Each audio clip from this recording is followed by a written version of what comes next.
Welcome, everybody, to our second last session for this year's Responsible Raw Materials Annual Conference. We've had some phenomenal discussions over the course of the last few days, really delving into the depths of what does trust look like across material value chains, because of course the title for this year's conference has been Material Value Chains, the Criticality of Trust. Now, during the course of this week, we've been joined by a wide range of phenomenal people who have come from a distinctly diverse array of backgrounds. And these individuals have been sharing with us, what does trust mean to them? Where have they seen trust be really strong or totally absent with regards to a relationship? What does it look like to different stakeholders? And sometimes, often, a lot of the misunderstandings with regards to people understanding what a different individual within a particular discussion or dialogue or situation is actually expecting to happen with regards to that environment. So we've been joined by individuals who work within politics and so therefore are holding the pens on a lot of the big policy changes that we're seeing beginning to be formulated or come through at the moment, all the way through into the mining sector itself. So we've had exploration geologists, engineers, you name it, through to environmental experts, social experts, etc., sharing with us their opinions with regards to what does trust actually look like from their perspective. We've had people who are distinctly against the fact that we occasionally need to dig material out of the ground and sharing their perspectives with us.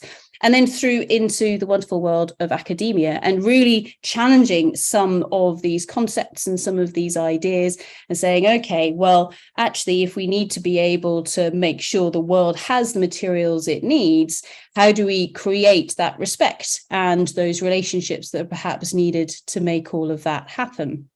So for those of you who are just dialing in for the first time this afternoon, you're thinking, wow, that sounds like a fantastic array of discussions. Well, don't worry, everything has been recorded. And as always, it is loaded onto our website, which is all freely available, as of course this conference is every year. So it's totally free for people to come and join us. So to find all of these talks, all you need to go to is responsiblerawmaterials.com. And in here, go to the tab that surprisingly enough says talks, scroll down and you will find all of the talks that we have been listening to over the course of the last couple of days already loaded in here. So if I click on Johannes and Volker's talk from yesterday, what you will see is the link to the YouTube streaming of that talk, and it's all been edited. And then below it, there's a little bit of their abstracts as well as some biographies. Also, what we've been doing is if our speakers have provided us with additional information or their slides, and they very kindly said that we can share them with you, all of this is made available to you on the website as well.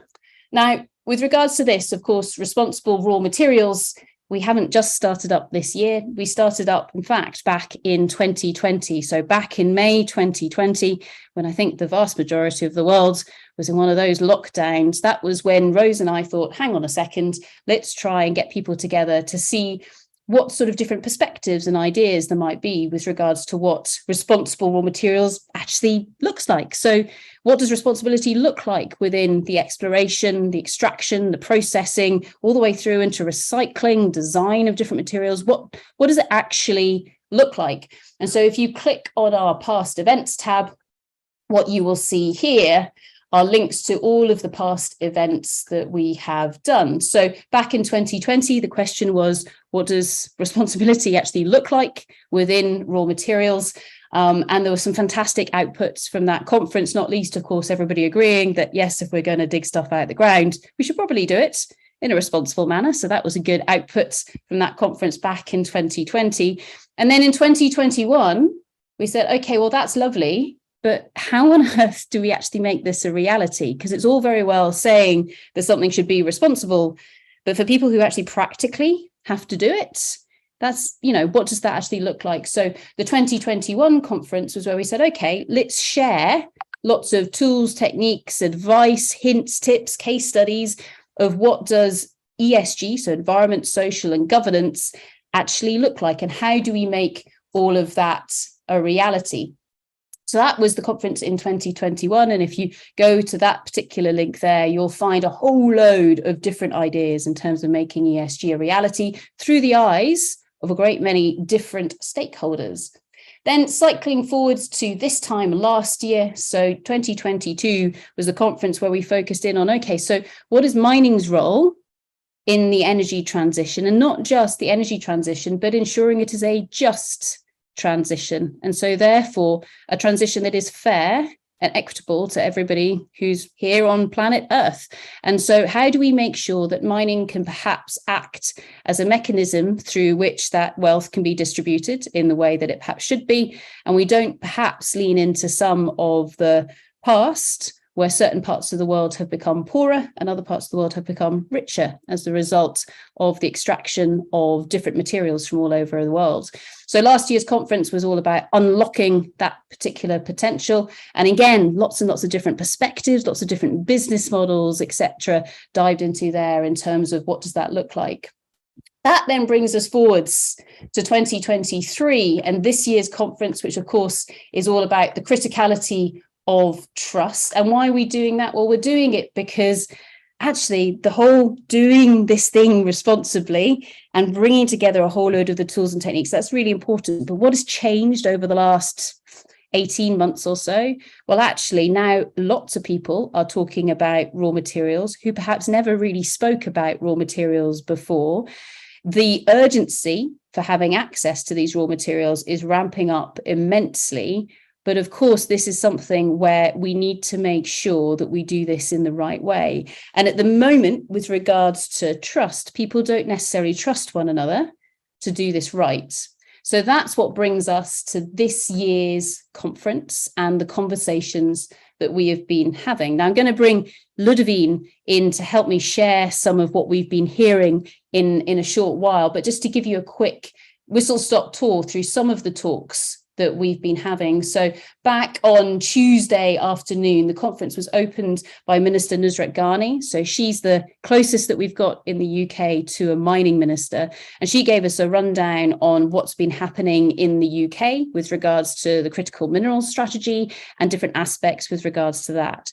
For the first time ever, the UK is putting raw materials on the table in many of the multilateral discussions and conversations, and especially trade agreements, which is really interesting because, of course, raw materials have not necessarily been at the forefront of these conversations, certainly over the last 30, 40 years or so.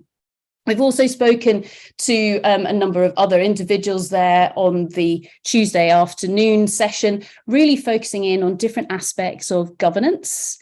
And does it actually work? So diving into the world of mineral governance, be it from the CRISCO perspective and warning, there were a lot of acronyms on Tuesday. I think we managed to interpret most of them, didn't we, Ludivine? More or less. So looking at minerals governance and some of the new updates that are coming through at the moment, mostly where we're seeing ESG truly being incorporated into those forms of governance. And I'm delighted that we've got Dr. Catherine McCallum with us here this afternoon, who was part of the team that managed to make sure that ESG is now a core part of the European guidance with regards to the reporting of what may or may not be in the ground.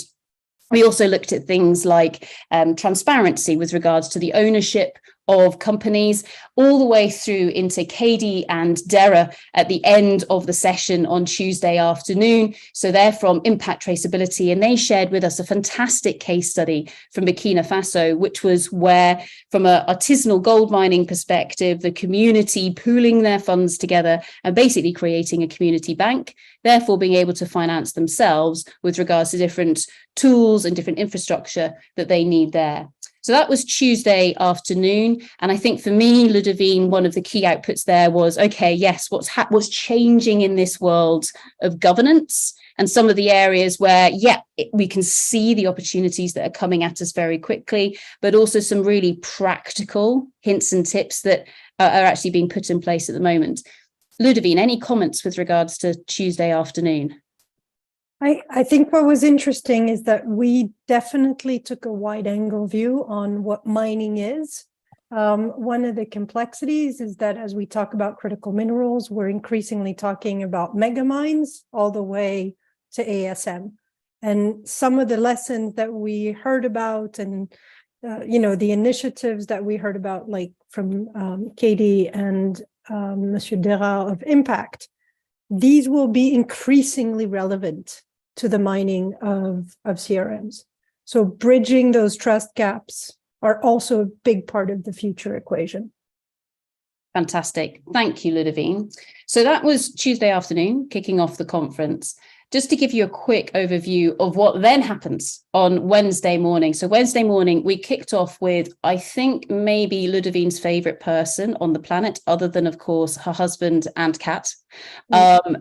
We kicked off with Professor Paul Ekins, who gave us a fantastic overview of a lot of the work he's been doing over the last few years with regards to sustainable development license to operate. So note the difference between the more common social license to operate and that broader sustainable development license to operate. And then the more recent work that is in the final processes of being published at the moment, looking at different financial models with regards to all of this.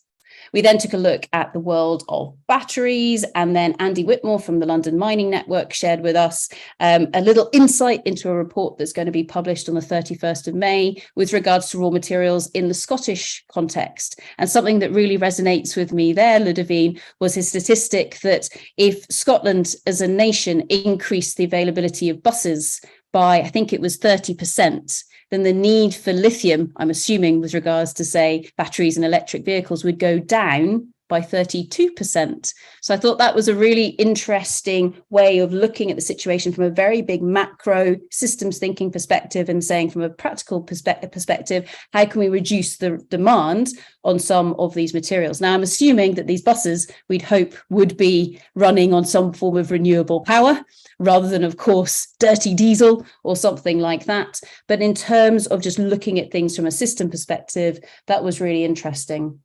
We also heard insight from the wonderful Elavine, who works within not only artisanal mining, but also across a number of different women in mining groups in the Malawi region of Africa. And again, she shared with us some fantastic insight with regards to trying to make sure that where, say, artisanal gold miners are the only option is to sell their gold perhaps into traders who are not acting in the most ethical way, are there different other options with regards to where they can actually perhaps sell their gold. So what she's done is she's set up a fund to be able to buy that gold from them. And then also in a separate aspect, with regards to different women and mining groups in the region, clubbed together so that they can, as a critical mass, be able to put together some of the infrastructure that's needed to process gemstones to the next level of quality. So therefore bringing that beneficiation further upstream into their countries rather than selling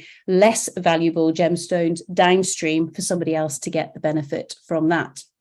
We finished off yesterday morning session by talking about politics through the eyes of Jeff Townsend and also Namely. So again, looking at politics and trust. And one of the resonating factors there was Jeff saying that actually in politics, trust is the currency that you deal in. Now, I think for those of us who are outside of politics, we think politicians trust. That's an interesting concept.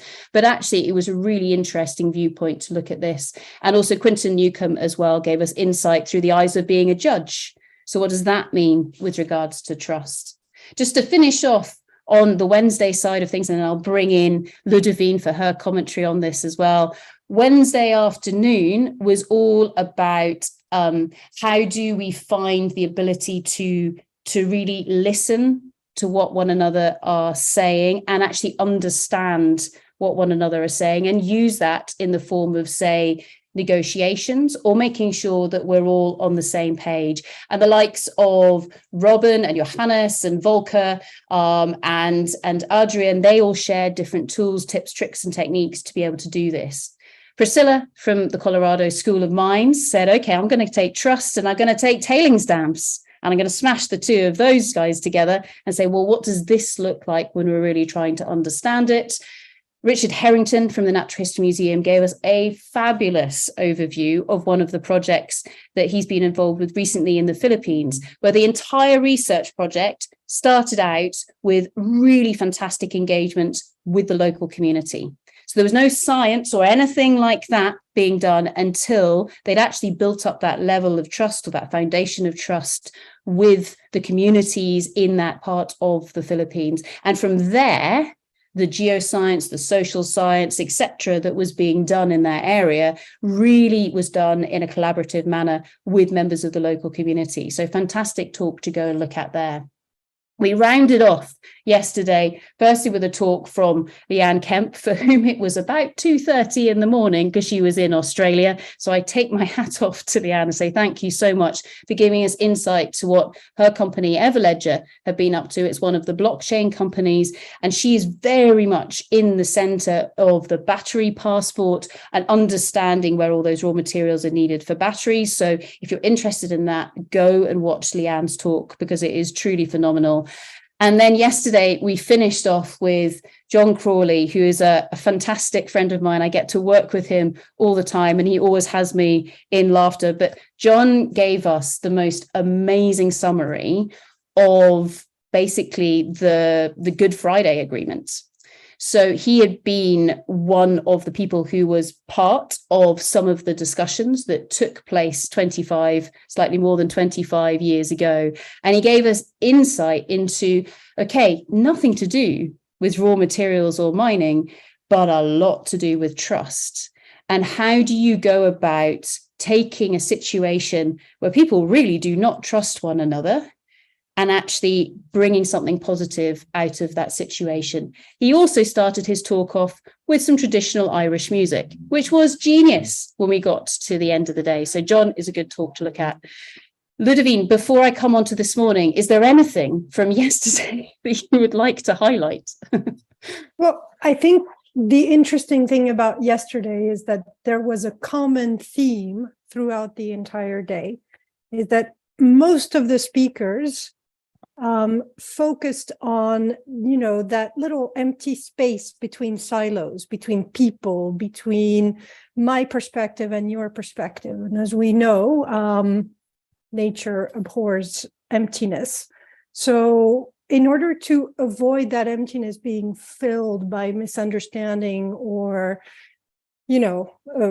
just a simple resentment or whatever else can be there, all of them detailed how they're taking a sort of multi-step approach or a multi-level approach to what they're doing, whether it's Olivia or Leanne or, Andy. All of them were looking at value chains as integrated systems and looking how they could facilitate not just one link, but all the links throughout the chain. And that was really interesting because it connected with all of the other non-mining discussions, which were specifically about creating links, whether it's around politics, and policy is a big part of the agenda, and it's back in the mining sphere in a way we haven't had before, or just around, major change processes like the Irish political process that led to the Good Friday Agreement. So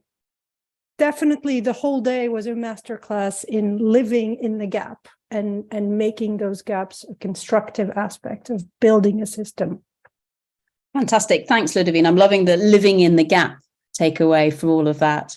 So just quickly, before I come on to building us up for what we're going to hear this afternoon, this morning was a session that actually had us all, I think, crying with laughter by the end of it, because this morning was very cultural and actually acknowledging the fact that no matter who we are, we all come with our own cultural biases. And what we learnt was that if a Dutch person and a French person were in a wood together, the Dutch person would be there picking mushrooms and the French person would be standing back but looking for bears. Now, if you want to find out what on earth that is all about, then go and take a look at Gijsbert's presentation that he gave this morning. And that built on a whole morning of different aspects. So we heard from Amanda van Dijk talking about the perspectives of investors within mining and what they look for from a trust perspective. And then Kimmo from the Geological Survey of Finland giving his perspective, not just from a mining perspective, but also through the eyes of forestry and also politics, where he spent a lot of his time. We We spoke to Vanessa Lichtveld, who is a phenomenal geoscientist who's worked with many different mining companies all over the world, giving her perspective with regards to trusted mining, and especially, well, what happens if you ask ChatGPT what it thinks trusted mining is, and it's not pretty with regards to what a certain AI thought of that. Of course, this was preceded by a number of conversations with regards to how do we measure ESG, but actually more than that, again, what do the markets think of mining? And that came through from Jamie Strauss. And we had insight into one of the Horizon Europe and UKRI funded projects, Vector, which focuses on bringing together geoscience, social science, and data science to say, again, how can we bring together individuals who have very different backgrounds in terms of their science, etc. How do we bring all of that together? And how do we therefore share our perspectives and say, okay, what should and could responsible mining and exploration, for example, look like within the European context? So lots of information there this morning, and those videos are in the process of being uploaded right as we speak. But coming on to this afternoon, we've got a fantastic lineup for you, and I'm going to stop sharing my screen so that we can see one another. This afternoon, we're going to kick off with the fantastic Dr. Catherine McCallum. So Catherine will come across to you very, very shortly. And Catherine is going to be sharing with us her perspectives with regards to the materiality of trust in the value chain. So I'm loving the play on the title there, Catherine, and very much looking forward to it. We're then going to have Carlos, who's going to be dialing in, I hope, anyway, from Chile. So he's part of the Ministry for Mining in Chile, and he's going to be sharing his perspectives with regards to trust, which I'm really looking forward to, because as we know, a lot has been changing within the Chilean context over the last little while. We're then going to move across to Northern Ireland, and Mark Palmer from Queen's University Belfast is going to be sharing with us some insights from some research, I guess, he's been up to at the moment. And his talk is entitled, as you can see from the agenda, Rip the Plaster Off or Keep It On. So I'm wondering to see what you're going to be saying with regards to that, Mark. I think that's going to be fantastic. Then from Northern Ireland, we're going to go to Anchorage to Ron, who is a true legend, who's managed to get up really early in the morning. And Ron is going to give us insight into a number of different aspects. Firstly, what it's like undertaking work, especially from a number of different aspects, but especially with regards to native corporations within the Alaskan context. But then also as well, what's it like working within an exploration company and interacting with different national authorities in terms of permits, etc., and different laws and regulations. Sticking in the North American context, we're then going to go across to the fabulous Kyle Pierce from Inspire Resources, and he's going to be talking about trust across different cultures and some of those hurdles, perhaps, that we might face with regards to trusting relationships. And then finally, we're going to go to the fabulous Cecilia, and Cecilia is going to be giving us insights into tools to enable transparency with regards to community development agreements. So I am absolutely fascinated with regards to all of this. Thank you so much to our wonderful panel array of speakers who we've got here with us this afternoon. I am going to immediately pass across to the wonderful Dr. Catherine McCallum. So Catherine, if you'd like to start clicking those buttons to share those slides. And once we've got those up, I shall encourage everybody to please put their hands together for the wonderful Dr. Catherine McCallum, who will be giving us insight into her perspectives on the materiality of trust in value chains. Thank you very much, Catherine. Thank you, Sarah, and it's great to be back. I think this is my favourite event of the year, so nice. It's lovely to be here again. I'm going to talk a little bit today. The title intrigued me of this year's event, and it just got me thinking. The first thing that hit me was materiality, because there have been a lot of discussions of late about materiality, and it got me thinking a lot about actually what I do and about trust and the importance of that. So really, it's a bit of an opinion piece. So these are my thoughts in relation to materiality, relation to trust in value chains, but really looking at it through a lens of, I suppose, my personal lens. And So I suppose the first thing to do is then to define what that lens looks like. I'm a founding director of a not-for-profit technical services provider that specializes in sort of solution-orientated approaches that are actually working with people sort of to identify what the problem is and also work with them to workshop the solution. We work with the public sector, private sector, and the third sector. By the third sector, I mean anything from sort of small NGOs through to UN agencies. And our work in terms of real sort of responsible raw materials and the audience, I suppose it includes more familiar terms such as social license to operate, sort of social performance, ESG compliance, and due diligence. But there are also some less familiar concepts that really underpin a lot of what we do, things like participatory action learning, sustainable livelihoods, and payments for ecosystem services. We've been engaged in projects across Europe and really most of Africa and a little bit in Latin America for actually 17 and a half years. So we've been around for quite a while. We were sort of focused predominantly sort of on the development sector for a long time, then moving sort of more into sort of the private sector, I suppose, since about 2010. As to me, I'm at the heart, I think I'm still a community development practitioner, a rural community development practitioner. That's, I suppose, it's not my bread and butter, but it's what I am. That's how I like to think of myself. And I think with that, I'm very much grounded in the belief that understanding what people value, understanding what people have access to is important in terms of how they fulfill their lives. And this should be the starting point for any initiative. And really in parallel with that, the importance of understanding the societal processes related to development from a range of different perspectives. I believe these are crucial and to enabling to sort of informed choice and decision-making in terms of people's lives. I suppose academically, because I know there's a bit of an academic audience sort of within the conference, I would say that my belief system is informed by the writings of people like Amartya Sen, Edward Said, Caroline Moser, Jürgen Habermas, and the man who is the father of all conscientization, which is the hardest word in the world to say, Paulo Freire. So through that, I build on some concepts such as capabilities, sustainable livelihoods, asset-based approaches, otherness, global learning, and critical thinking. Applying this to my work over the last 30-something years is something I feel privileged to have been able to do, and enabling myself to build on what I have access to and what I value, which is really a lot of sort of what this academic thinking leads to. And while for some, I suppose I heard a term recently that I'm gonna grab, I'm just another NGO retread, applying my thinking to projects ranging from things as, I don't know, as different as working on the Sudanese climate change adaptation strategy in 2016 to implementing an ESG strategy with a junior gold company, to developing carbon offsettings on tropical islands, as well as a plethora of sort of ESG due diligences.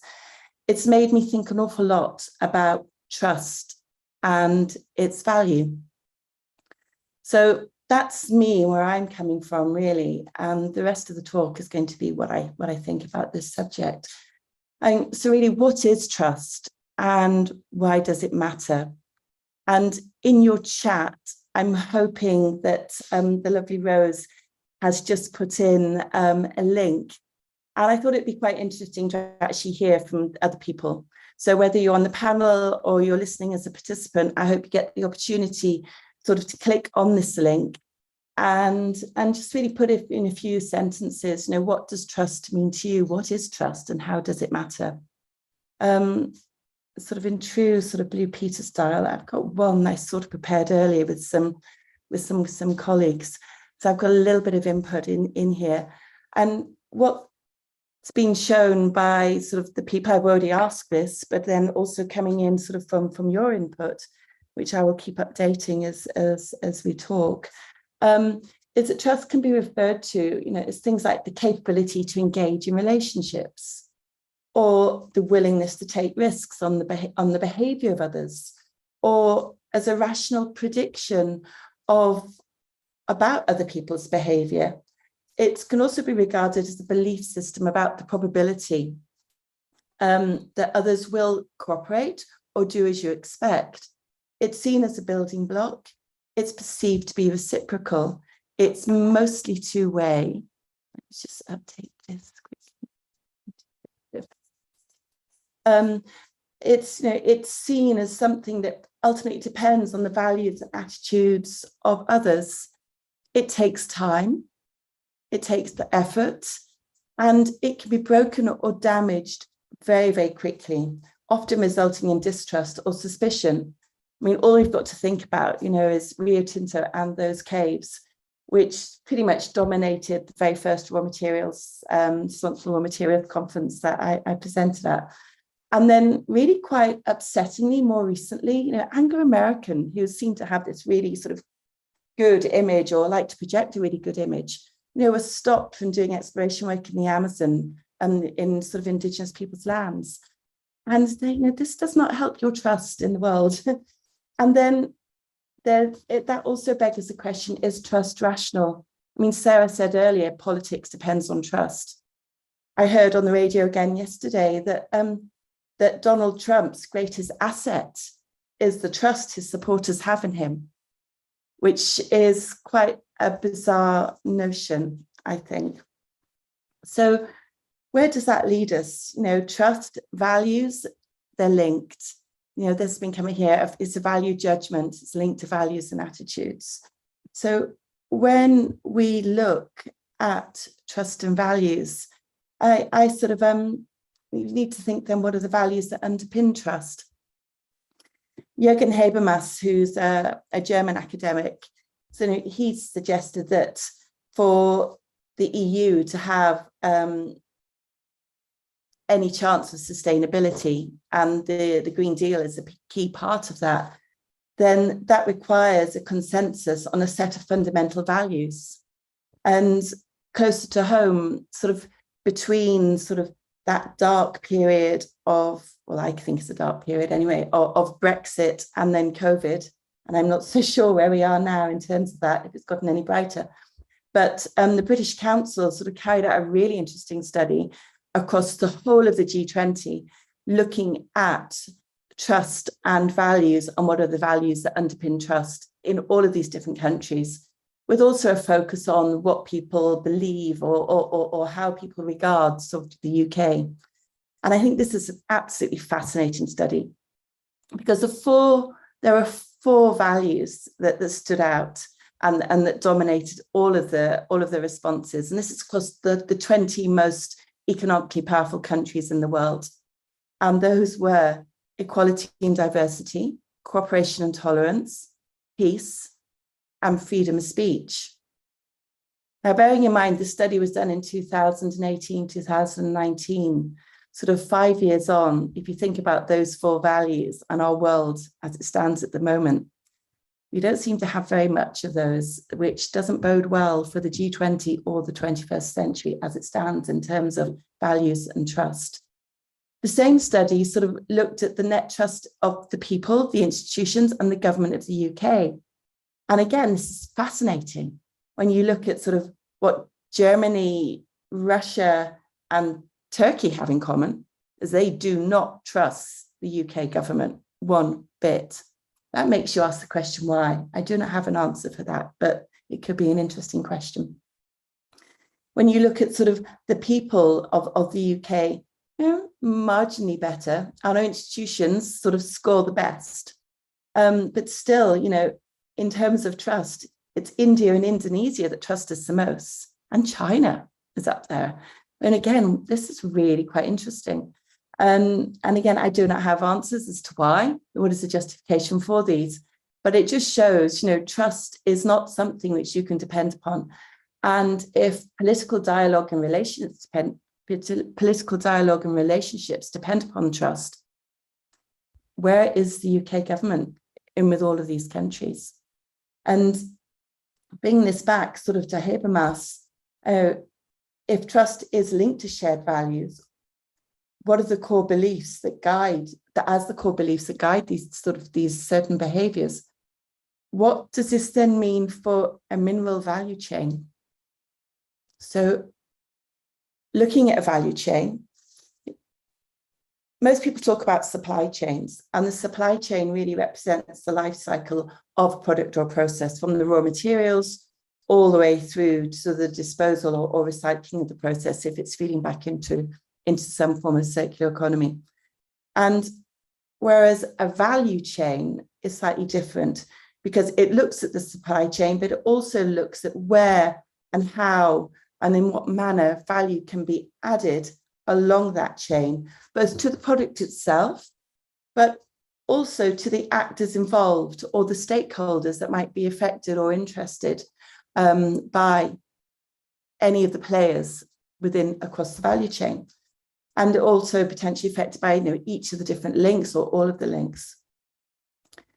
Trust, and I'm sure other speakers have said this across the days, is generally regarded as an essential building block, the glue or the weld that keeps the links together across the value chain. Materiality historically focuses on sort of the potential financial sort of risk that investors regard as important, and more recently, non-financial risks. Although I must admit, when I think about materiality, I always think back to a discussion I had with a consultant a few years ago about trying to justify some non-material risks. And all she just kept saying to me, but is it material? Is it material? Is it material? Because it wasn't financial. And the challenge of actually trying to justify a risk because it wasn't a financial risk as always leaves a bit of a strange feeling inside when I actually see the word or use the word. Anyway, that was a digress. I think there are few in the sector that would challenge the notion that trust is material or across the whole of the value chain. Whether you relate it to the security, the timeliness, the quality of the products, and that trusted relationship between businesses and suppliers, or if you look at sort of the ESG considerations with investors. And while, for ESG concerns are still, for a lot of investors, tick box exercises. And then another thing from my own experience, I was asked once, for ESG, for me, I think it's really important that ESG is regarded as more than just a simple metric. And I was actually asked once to produce a brag, or it might even have been a BLAG ESG reel for an investor, so that in terms of a project, which then makes you think, how important is this in the scheme of things? What can be done in that trusted relationship between the business and the investor for the notion of ESG to be something that generates trust outside of that individual relationship?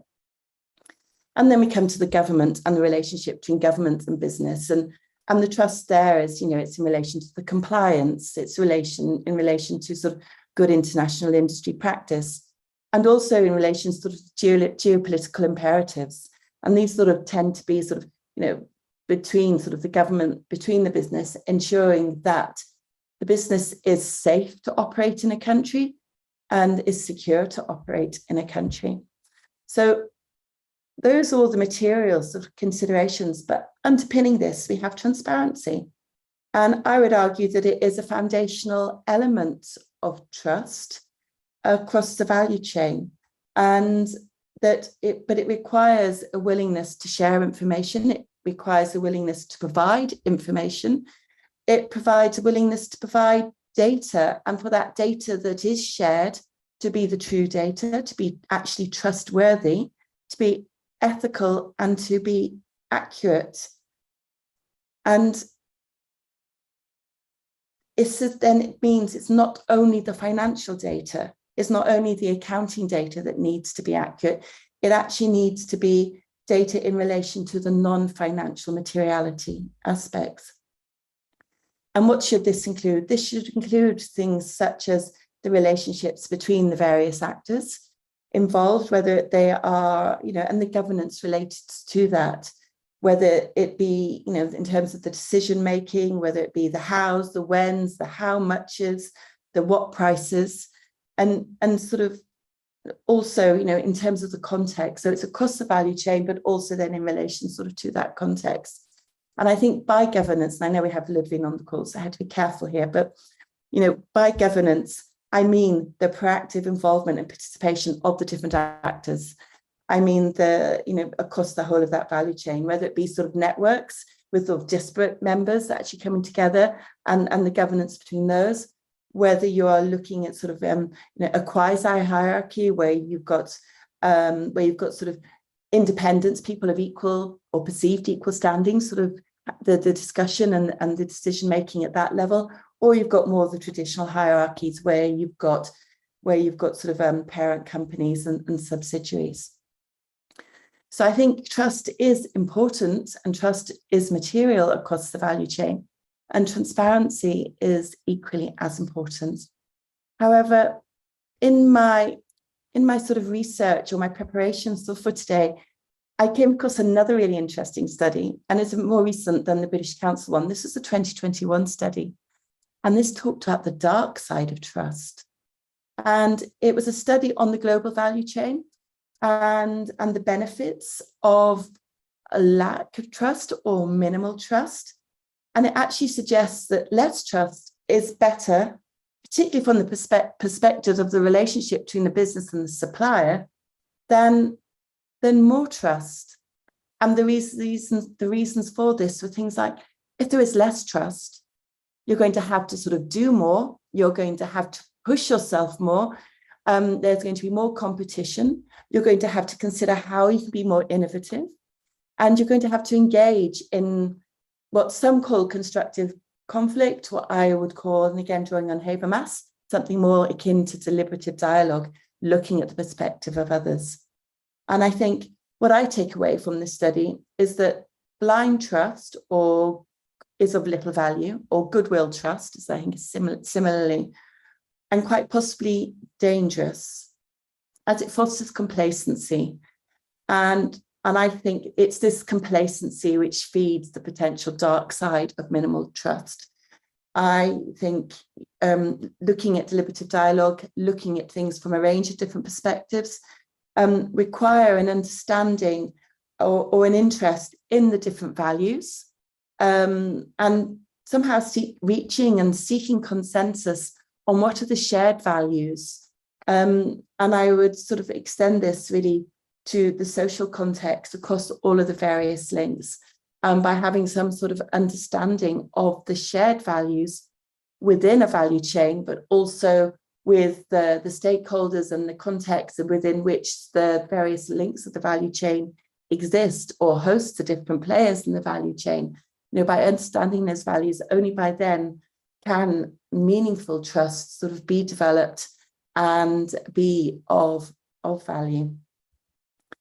So what does this look like? How do you bring this together? I can be very grand and say all of this, but where does this actually leave the value chain?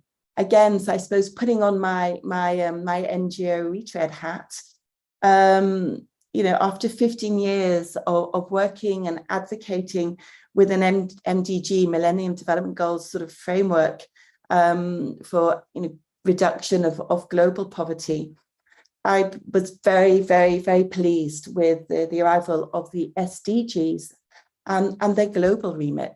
So from 2015, instead of the focus just being on the poorer countries of the world, it now became a collective responsibility for the whole world. And I think the fact that they're commonly referred to as the global goals, I think is indicative of this. And also that the notions of global disparity and the fact that value is ascribed equally to the survival of the Atlantic oyster, which my cousin is working on, through to the survival of the coconut crab. They are now seen as of biodiverse species of equal importance irrespective of where they are, rather than for a long time through the MDGs, everything was focusing on the global south. And I think with this, the global applicability has also meant that they are relevant to global value chains. And this has enabled us an opportunity to negotiate and manage global interdependence and the global interconnectedness of the value chain, of the global value chains that we are increasingly dependent upon through a Sustainable Development Goal framework or an SDG framework. And there are a few of the goals sort of in this diagram that you can see, and things like increasing wealth, increasing knowledge, reducing the overuse of natural resources, reducing harm to social cohesion, overconsumption. These are all things which can and should be considered across the whole of the value chain. And in doing so, this actually builds trust within the value chain and also trust within the context in which the value chains exist. Adopting such approaches sort of link trust to social value. And it also enables to strike a balance between economic, social, and ecological value, which is also really, really important in terms of whether it be our intent whether it be Europe's intent in terms of the Green Deal or our global intent to reach net zero. The SDGs provide us with such a common framework of action and a language that everyone is actually buying into, and if they're not understanding, they're trying to understand. And really, a lot of this brings me back sort of to Paulo Freire and Amartya Sen, and the importance of a value chain actor's sort of capability to be able to define the aspirations and to play a central role in the processes of expansions of their freedoms and to actively realize what they have reason to value. So again, where does this take us? Shared value is a concept which a colleague of mine, Jocelyn Fraser, is doing an awful lot of work on. And it's a concept which I'm also a very big fan of and actively engaging with and promoting sort of through my work. Like every other in vogue notion, including social license to operate or, how ESG has arisen from sustainability, if paid lip service to and regarded as a tick box metric, it won't affect any positive change and will certainly increase the importance of trust or lack of as a material risk across the value chain. Deanna Kemp and John Owen have recently sort of released an article sort of that articulates this very well. And I sort of disagree with them on one level, that I don't see a problem with shared value. I see a problem of people abusing the term as shared value. If taken seriously, if looking at a real consideration of the community priorities and the values that underpin those, the sustainable development opportunities and the values that underpin those, as well as a company or project's assets and interests and the values that underpin those, and identifying the shared values, then I think there is an opportunity to reach consensus actually on shared value. And to be effective, to engage in cross-sector collaboration is essential for such initiatives for shared value in terms of both its development and its implementation. And really, it brings everybody to the table and enables all to engage in a bit of conscientiousization, which is still the most difficult word to say in the world. So thank you. That's my thoughts. Delighted to hear any questions, and I really hope I haven't overrun because I haven't had the people haven't had Sarah on, so I hope I haven't. Okay. Fantastic. Thank you so much, Catherine. Everyone, a round of virtual applause for the wonderful Dr. Catherine McCallum. Absolutely fantastic. And Catherine, you managed to get that word consensualization in there twice. Awesome. Yes, and it's still the hardest word. It's a horrible word. I know, but it's a wonderful word. Why would anybody actually go with a word like that? That's terrible. From Brazil, I think in Portuguese it's probably It's probably an easier word to say and conceive. Well, I think, yes. So with regards to that, if you channel the Portuguese, then it becomes much easier. Of course it does. Catherine, a couple of questions have come in, and I'm going to take a little bit of time to ask questions to Catherine, and then we'll go to Chile and to Carlos, because, of course, our speaker, who is programmed to be speaking just after Carlos, isn't going to join us. We have a little bit of extra time. But Catherine, I'm going to be very careful with the term shared value, because I'm now slightly terrified to use it in the wrong way. But to kind of take that whole concept and then say, with regards to the Sustainable Development Goals and those 17 goals that are there, are they used as something that actually everybody agrees, yeah, those look like a good idea? So in a way, they are a kind of a middle meeting ground or a common ground for different people to come to and then say, okay, yeah, we agree that eradicating poverty would be a good thing to do. Okay, that's something that we can all gather around and speak about. And from that, trust could be created. I mean, could the SDGs be viewed as something for everybody to come and sort of begin to agree on and then begin to build dialogue? Or am I misinterpreting some of what you were saying? I think the SDGs, by the fact that they have been sort of signed up to by, I'm pretty sure, every country on the planet. I'm not sure about Myanmar, but I'm pretty sure they've been signed up to by almost every country on the planet. That they are the global goals, and someone can do a very quick Google and find out who hasn't signed up to them. So they are globally accepted. Within the mining sector, or the minerals and mining sector particularly, we've got the Global Reporting Initiative. This has now become aligned with the global goals. The fact that you have, there's the risk framework that's ascribed sort of to, in relation to them, and is actually used as a way of developing sort of minimizing risk sort of through engaging or consideration of what your project or your company is actually doing in relation to each of the global goals. So it wouldn't be a case of, oh yes, it's a good idea to address global poverty, let's all jump on that. It's more of a case of, what is my company doing in relation to global poverty? What is my company doing in relation to emissions? Like we all, the emissions, the greenhouse gas reporting, all of this has come sort of through the SDGs. What is my company doing in relation to pollution of water or pollution of land? What is my company doing in relation to gender equity? How many women do I have in managerial positions in my company? So it's more about what you are doing and actually linking it in sort of to the key performance sort of indicators of I'd whether it be a supplier or across the chain, and in doing so, looking at how engaging in this that affects your relationship with the people outside of your little company or your project, or your big company or big project. So it doesn't matter how small you are, how big you are.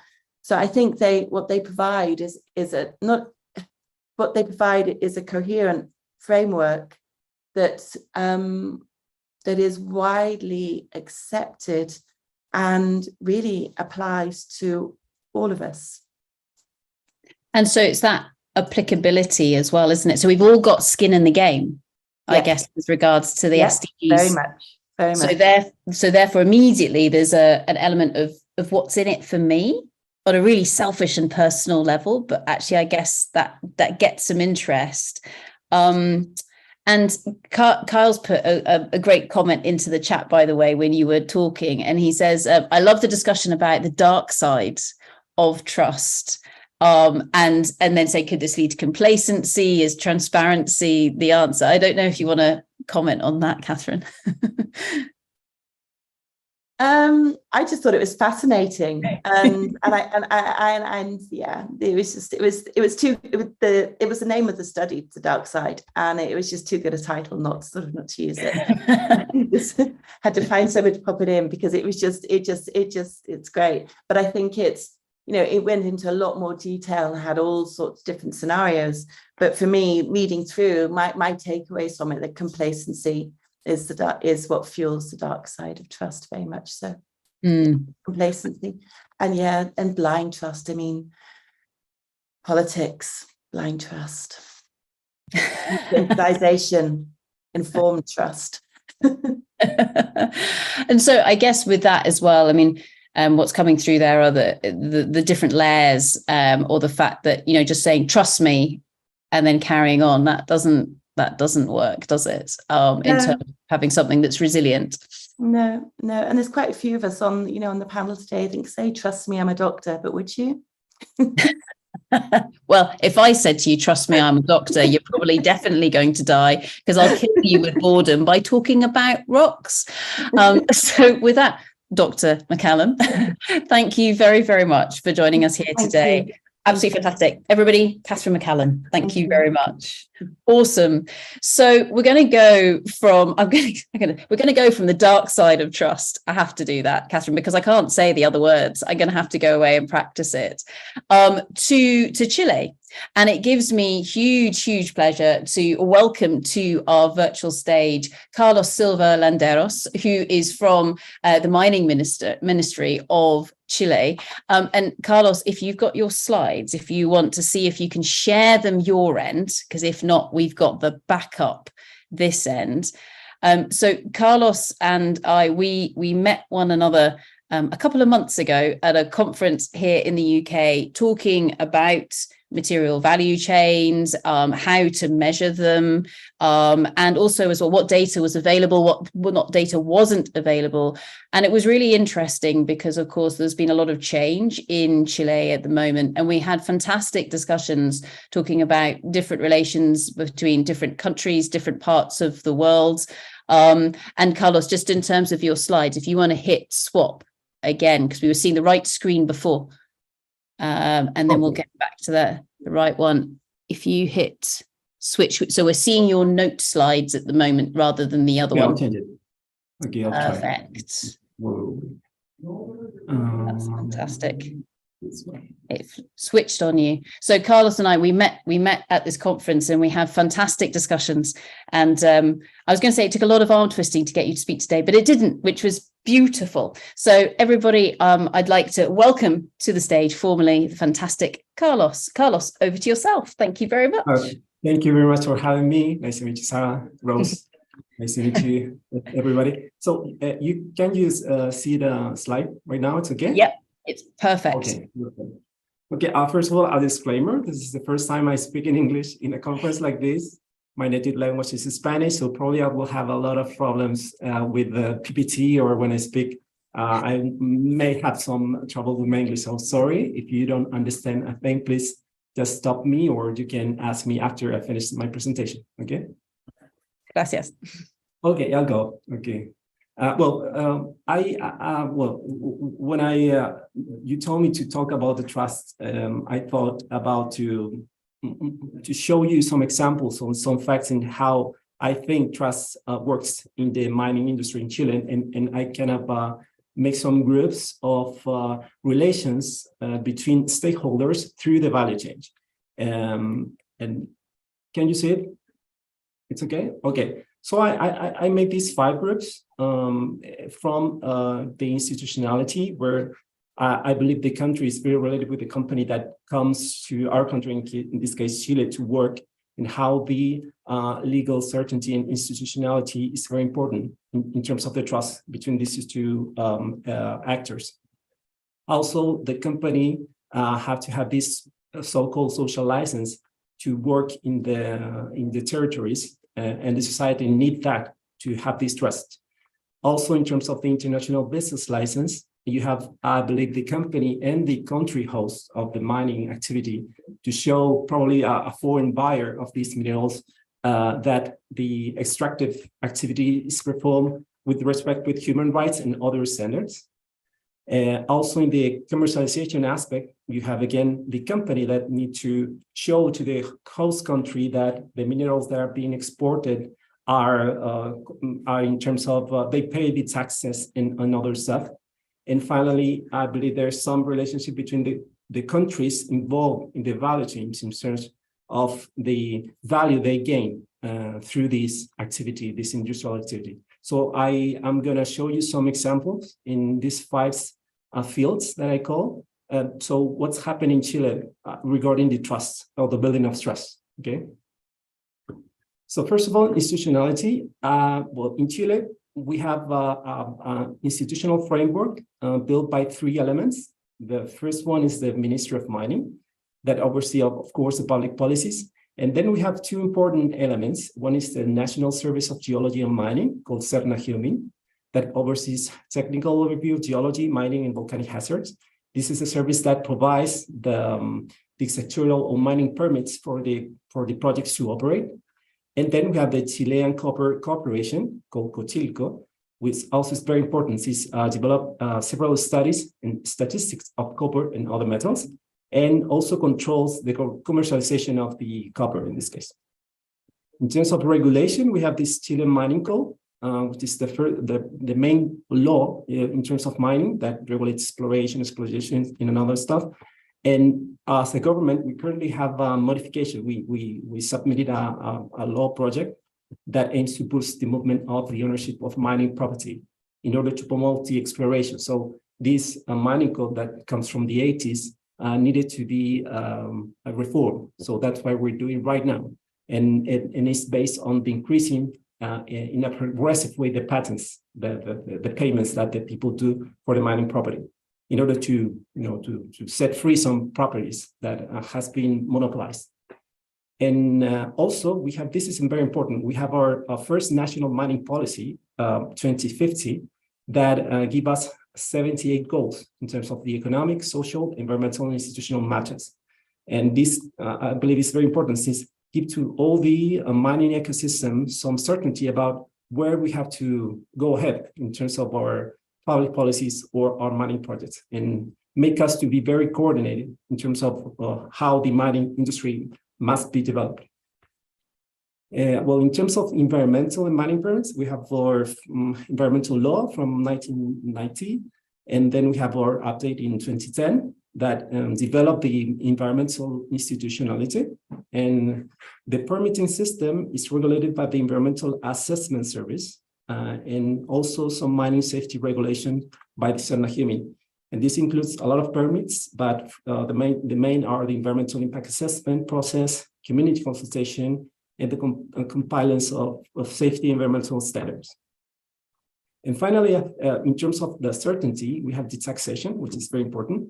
We have this taxation system for the mining company, composed by the corporate income tax, mining royalty, and additional tax for withdrawal and dividends and remittance abroad. And in the past, Chile offered, especially to foreign mining companies, option to sign contracts to provide tax invariability for some years. And I think this was very important. That gives a space for these big mining companies that are right now in Chile to have this stable and predictable fiscal environment. And I think this is a very good option at that time. Right now, we are changing a bit that since these companies are very established and we need a new contract with them in terms of taxation. Regarding social license, the credibility of the contribution is very important, I think. And for that, actually, the mining royalty is very important. Well, we have a so-called mining royalty right now, which is a specific task, but is charged the operational revenue of the companies. But right now, we have a law being discussed, and we expect to be approved in the subsequent weeks. That is a real mining royalty that we call, since it includes an ad valorem component that charge the sales more than the operational revenue. And that helped us to make this taxation at the same rate as international levels. And also will help us to direct these funds to the regions and the communes or the territories where the mining is developed. In terms of productive linkages, mining in Chile represents 10% around about Chilean GDP. And for every direct job in mining, it's created 1.9 indirect jobs in another industry. So it's very important, mining in Chile. And even though contribute with 2.5% of the total employment in the country, this is the industry where you have the highest salaries. So everybody that works in mining, have we say a good level of life, and also the territories or the towns where the mining is developed. You have this kind of generation of value through these salaries that the mining pays. And respect for the environment also is very important for the social license. And Chile has a long history of mining, probably a very bad mining in the past. So this, as I put there, this image remains in the society collective memory. So it's very hard for us to change that. And also several mining projects have been sued or taken to court because fair reasons, mainly because environmental concern and indigenous community rights. But I could say that the modern Chilean mining industry has widely embraced these ESG standards for several years, and in a way to improve the sustainability and build this trust with stakeholders. And another element that has been very helpful is the early community engagement processes that is overseas or regulated by the Environmental Assessment Service, as well the submission and evaluation of environmental impact studies. In terms of the international business license, here I think that the public information disclosure and commitments are very important. In Chile, we have the National Environmental Inspection Information System called SNIFA. You can Google it. And it's a very good website where you can find all the information of the inspection made by this Superintendency of Environment to all mining projects. And you can see all the details of the projects and their performance in terms of environmental management. It's a very good way to show the information or have transparency of information. And also, of course, the environmental impact assessment system. Again, it's public access and participation. We all can participate in the assessment of all these mining projects. And I think it's a very good tool to build this trust between the society and the companies.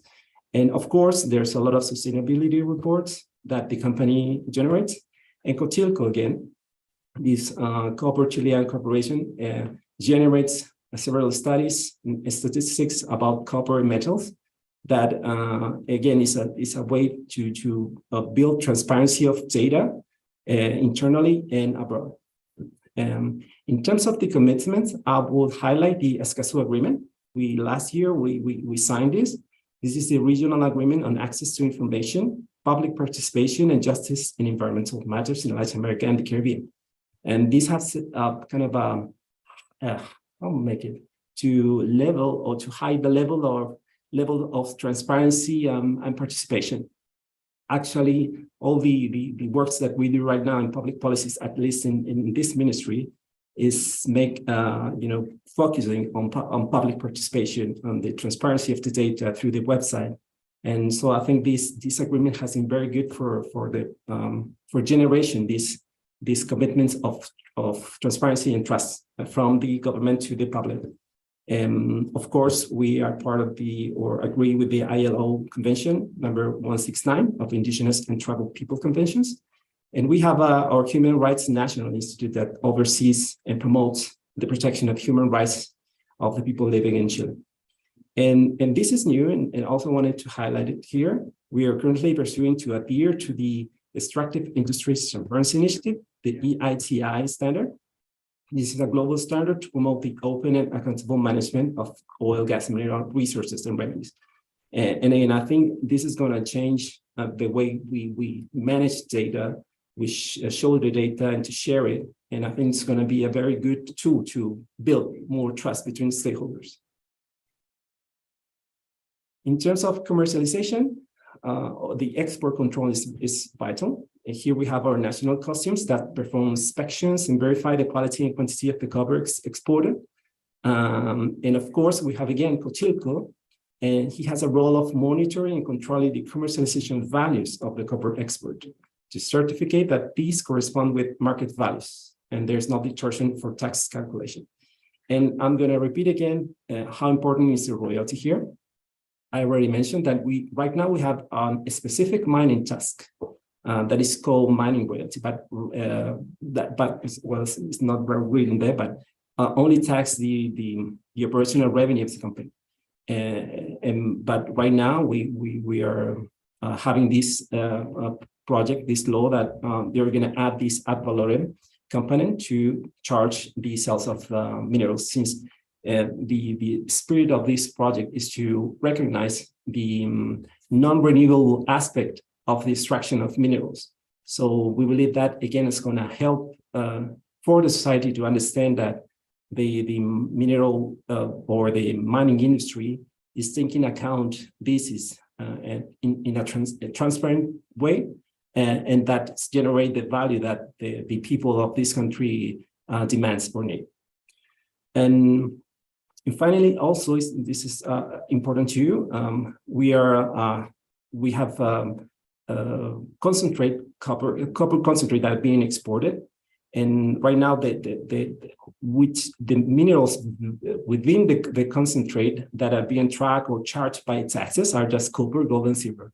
And there is a debate related about what happens with the other metals containing this copper concentrate, like platinum, palladium, and others, and how important for Chile is to strengthen the capacity of smelters and refineries to really to get the value of all the minerals that have been extracted and exported abroad. And finally, this field of win-win businesses between countries. How important is responsible exploitation by foreign companies? We have a lot of them here in Chile. And I believe that, of course, what happened in Chile, I'm not sure about the other countries, but especially in Latin America, the major companies are mostly foreign and big companies. So I believe that the country should be related in how these companies perform in other countries. Most of the companies here in Chile are members of the National Mining Association, called SUNAMI, and the Mining Council, Consejo Minero. And all of them have published at least one sustainability report. As I mentioned before, this is a kind of a standard that is very common for the mining companies to develop these sustainability reports. And also we have signed several MOUs with different countries related with promotion of sustainable mining. And also the research and development and innovation is very important in terms of the cooperation between countries.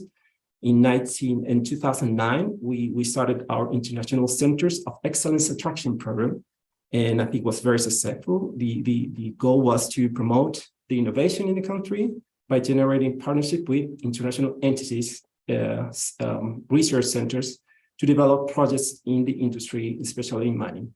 And several of those centers started to open some places here in Chile, like all these that you see over there, Merrick, India, UC Davis, like that, and SMI and others. And well, finally, again, to repeat that how important is that the country see that through the mining or the opportunity that for, especially for undeveloped or developing country, is for them to develop the mining and to get the value and to rise the way of living of their people. So regarding that, Chile has signed several free trade agreements, MOU, as I mentioned, with several countries, and to promote investment and cooperation in various fields, including mining. And we are currently starting to the development of our critical mineral strategy that we don't see them as critical for us, but we understand how critical it is for the world and the entire world to have these minerals for the energy transition. And we understand how important it is to address the cooperation between the countries involved in the value chains for the mineral industry that develop with good standards, the mining for the supply of these minerals. And just to finish, everything what I mentioned in terms of trust. I believe how important is the legal institutional certainty that we give them as a country to, especially to foreign minings in the minings in Chile.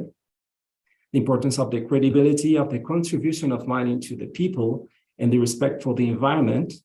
The importance of transparency, public information, disclosure, and commitment. The importance of mineral export control for taxes and to know which minerals have been exported and which of them should be taxed.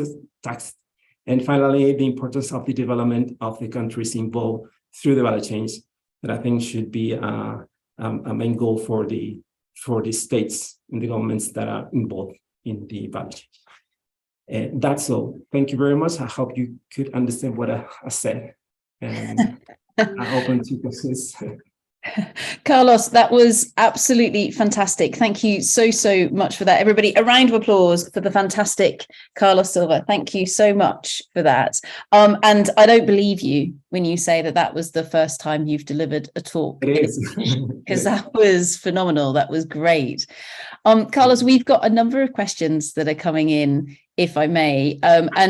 The first one, actually, there was a flurry of activity through various channels when you talked about the name of the environmental agency. So SNIFR, I think it was, which is genius. We're going to sniffer you out. Yes, we got it like that. SNIFR. What's up with SNIFR? It's very important. It was brilliant. And with that, I think you described, and it was on your slide, the public access to the data sets. And that's something, that level of transparency, that level of openness is something that many people have been speaking about during this conference. And I was just wondering, do people from the public, do they access the data? You know, is it used on a regular basis, or is it something where everyone knows it is freely available, but nobody really uses it, if that makes sense? Yeah, I would say that the interest, I don't know if this is the word in English, interest groups, or the people, the interest group, they use it. And especially the communities, the indigenous communities or communities that live nearby the mining companies, they're much prepared right now. They can hire lawyers or technicals that help them to read that information. And they're really active participating in the assessment of the project through this environmental impact assessment. And also when they sue or the companies for any activities, they use all this data and to these processes. So I think they're using it and in the proper way. That's of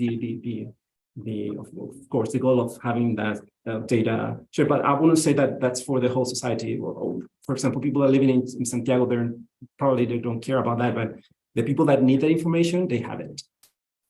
Right. And I mean, I think that's fantastic that it's being used, because that's then everyone playing their part with regards to utilizing that data. Now, Ludovine, I know that you had some questions for Carlos.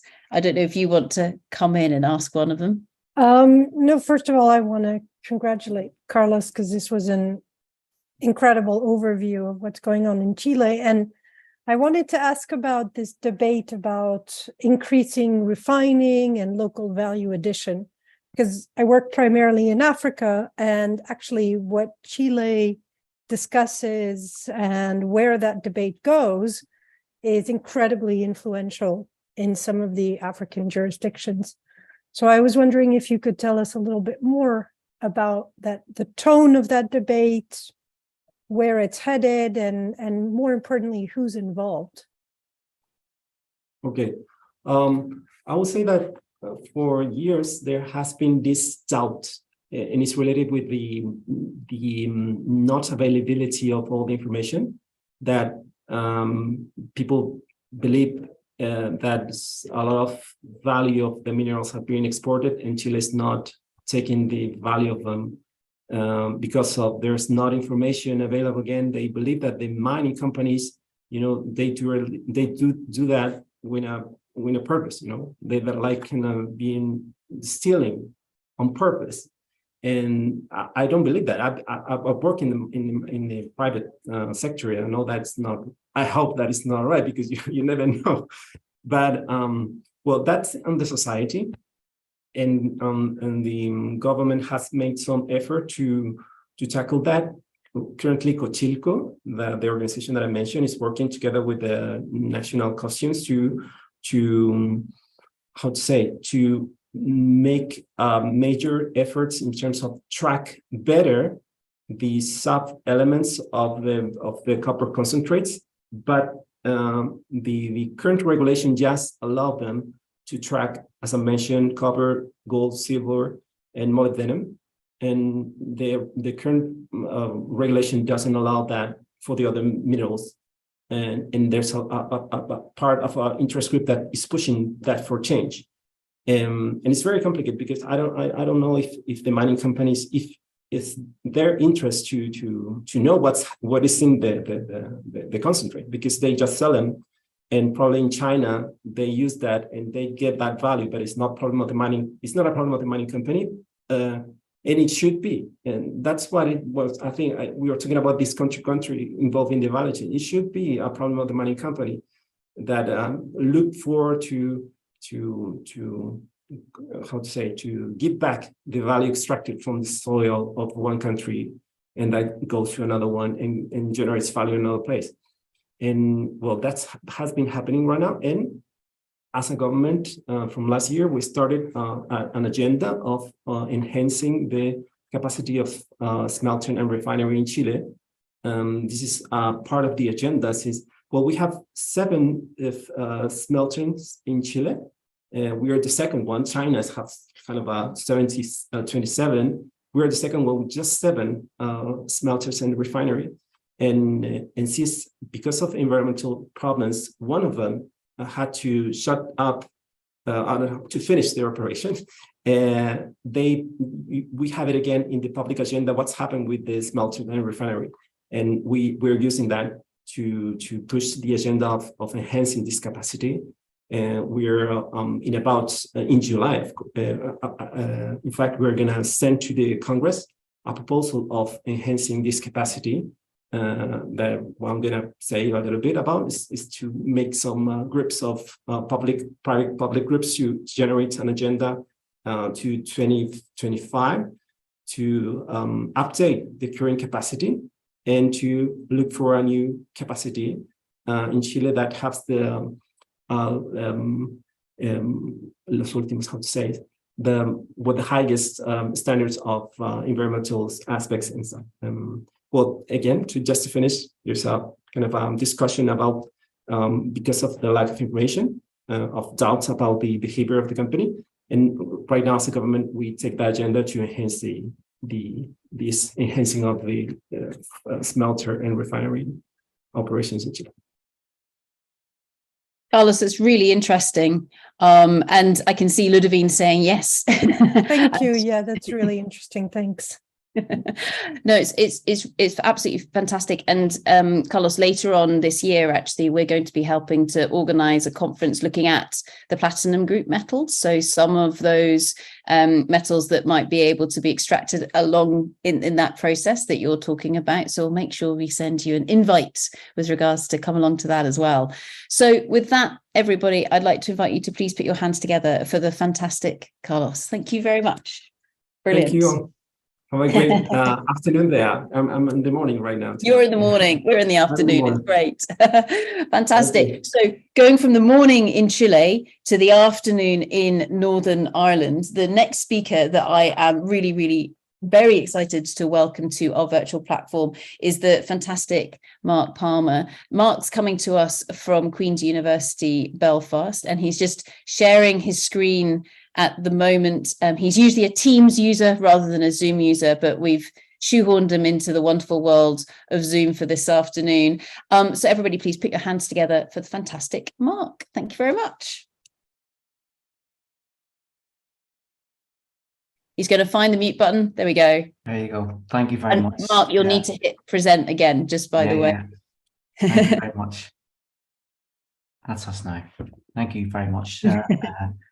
And thanks for inviting us along to present today. So I'm probably going to gallop through the slides. So I apologize in advance for that.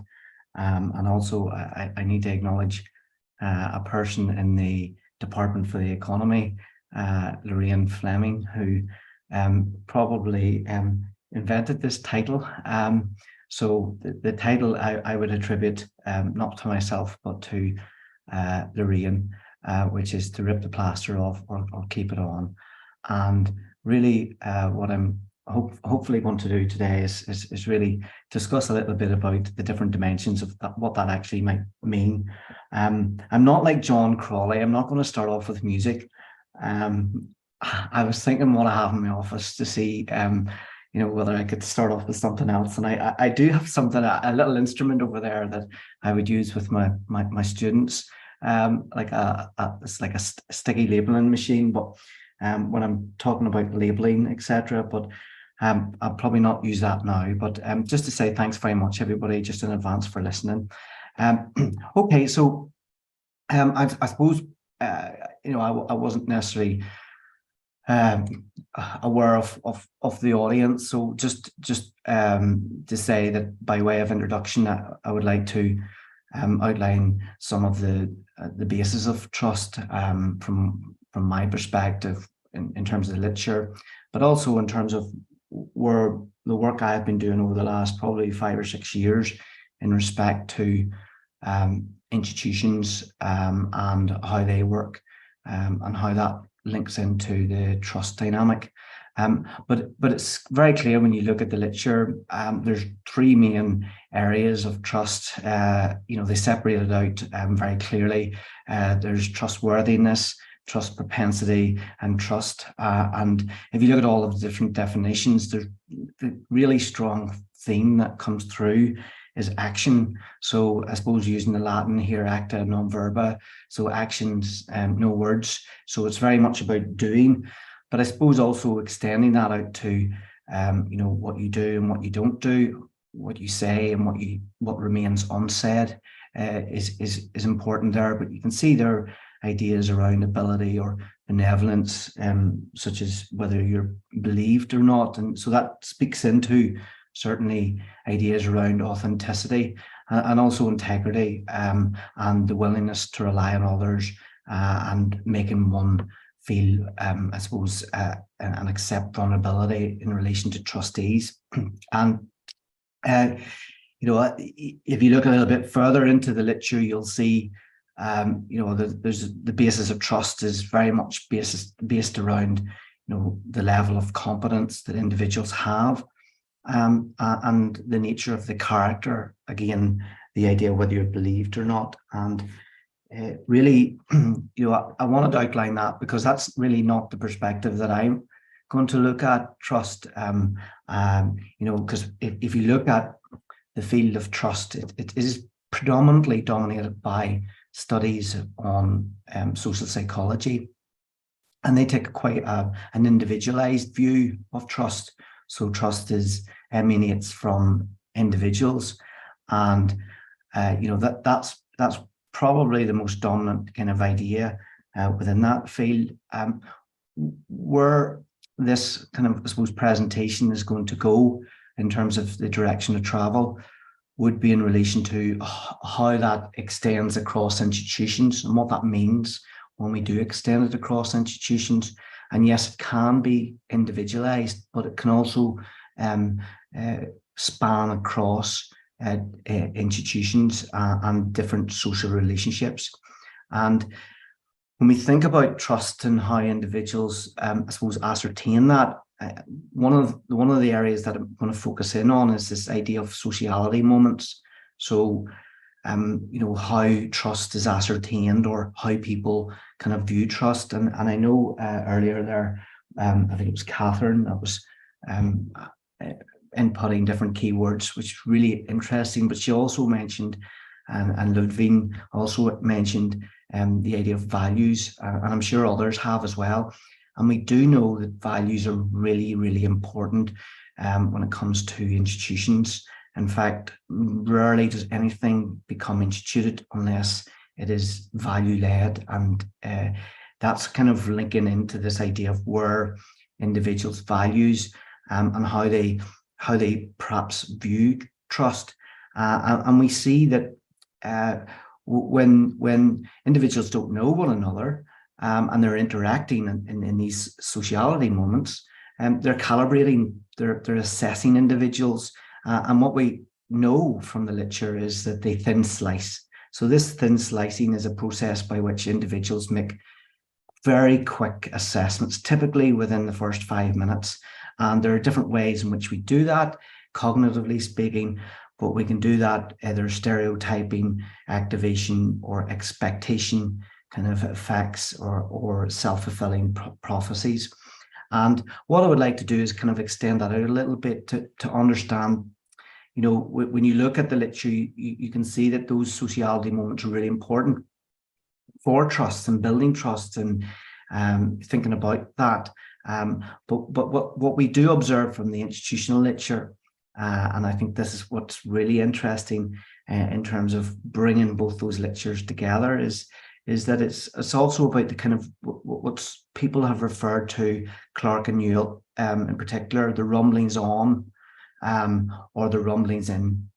And we're going to explore that a little bit and expand what that means. It's quite an interesting idea, I think, because ultimately, when we're talking about trust from an institutional perspective, it's not clear-cut, and it's not spliced, and it's not compartmentalized, and it's not bracketed, and it spans right across institutions. And the inferences are both verbal and non-verbal, and there are multiple cues in relation to that, or what we sometimes in academia refer to as proximal indicators or proxy indicators. We look not just what people express, you know, in terms of what they're telling us, but also the latent behaviors. So the behaviors you can't see, or the indirect indicators. And typically we do that as human beings. So it's not just academics that look at this, but we actually do it on the street. Streetwise individuals will do it as well when they're kind of calibrating the extent to which they can trust. So that kind of brings us all back. So that's the background, the theoretical background, as it were, brings it right back to kind of the idea of whether we kind of think about what does that actually mean if we have a situation, a sociality moment where we're either rumbling on or rumbling in issues, whether that's upstream, midstream, downstream, or in any walk of life. Do we kind of think about exploring it more, or do we kind of leave it and keep the plaster on? And what might happen if you do explore it more, and what does that mean in terms of opening up institutions, old remnants, past, the history, scars? Because we do know from studies that you know, when you bring forward anything new, whether that's a new policy, a new clean technology, or a new practice or tool, it puts the spotlight right back onto the institution. And in particular, it opens up that idea. So the plaster might have been on and it might have been rumbling along, but if somebody peels it off, then we start to open up issues that, quite frankly, we may not want to discuss or highlight. Then on other occasions, you know, there might be a question around whether you actually keep it on, and if so, what might that do? So there's upsides and downsides in relation to that, whether that might lead to subversive behaviors, whether that leads to particular tensions, whether those tensions are negative or positive, whether it even leads to conflict, whether that's task conflict or relationship conflict, and how do you resolve that, and how do you find workarounds? So I suppose that brings us to what I would say is, if we think about those sociality moments and we think about these two, I suppose, questions, whether we keep it on or off, then we're also really speaking to, would you trust somebody to rip a plaster off? How ready are you to be prepared for somebody to rip a plaster off? Or would you rather them just go away and leave you alone? and keep it on. And so that speaks very much to the idea of readiness and institutional readiness and individual readiness, and a readiness right across the board in terms of institutional trust readiness. And I suppose that kind of opens the door to, when we're speaking to trust, we're opening the door to, power dynamics, or as we would say in this part of the world, power. But power, and it's not removed from trust and the dynamics of trust. Though if you look at it purely from an individual psychological perspective, it can be removed. But if you look more generally from an institutional perspective, you see that in fact can shift. And so I posed that question, and then I posed the same question. And I noticed, Levine, you had a cat on your table at one point, and it looked very lovely. But the question is, would you trust this?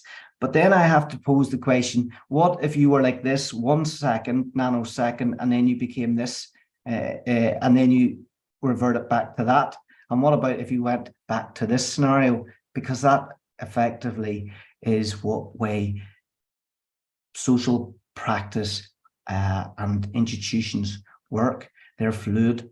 And so, it's not a simple category. It's not a simple saying, well, this is how you, in my view, this is how you build trust, because the individuals can shift and also the institutional environments can shift. So I'd like to kind of, highlight a few examples of that, and then probably speak to 3 main institutional environments where that dynamic can happen, and what that means for trust and building trust. So again, looking at it more from an institutional perspective, there's the idea of a leap of faith, and that's fuzzy uncertainty.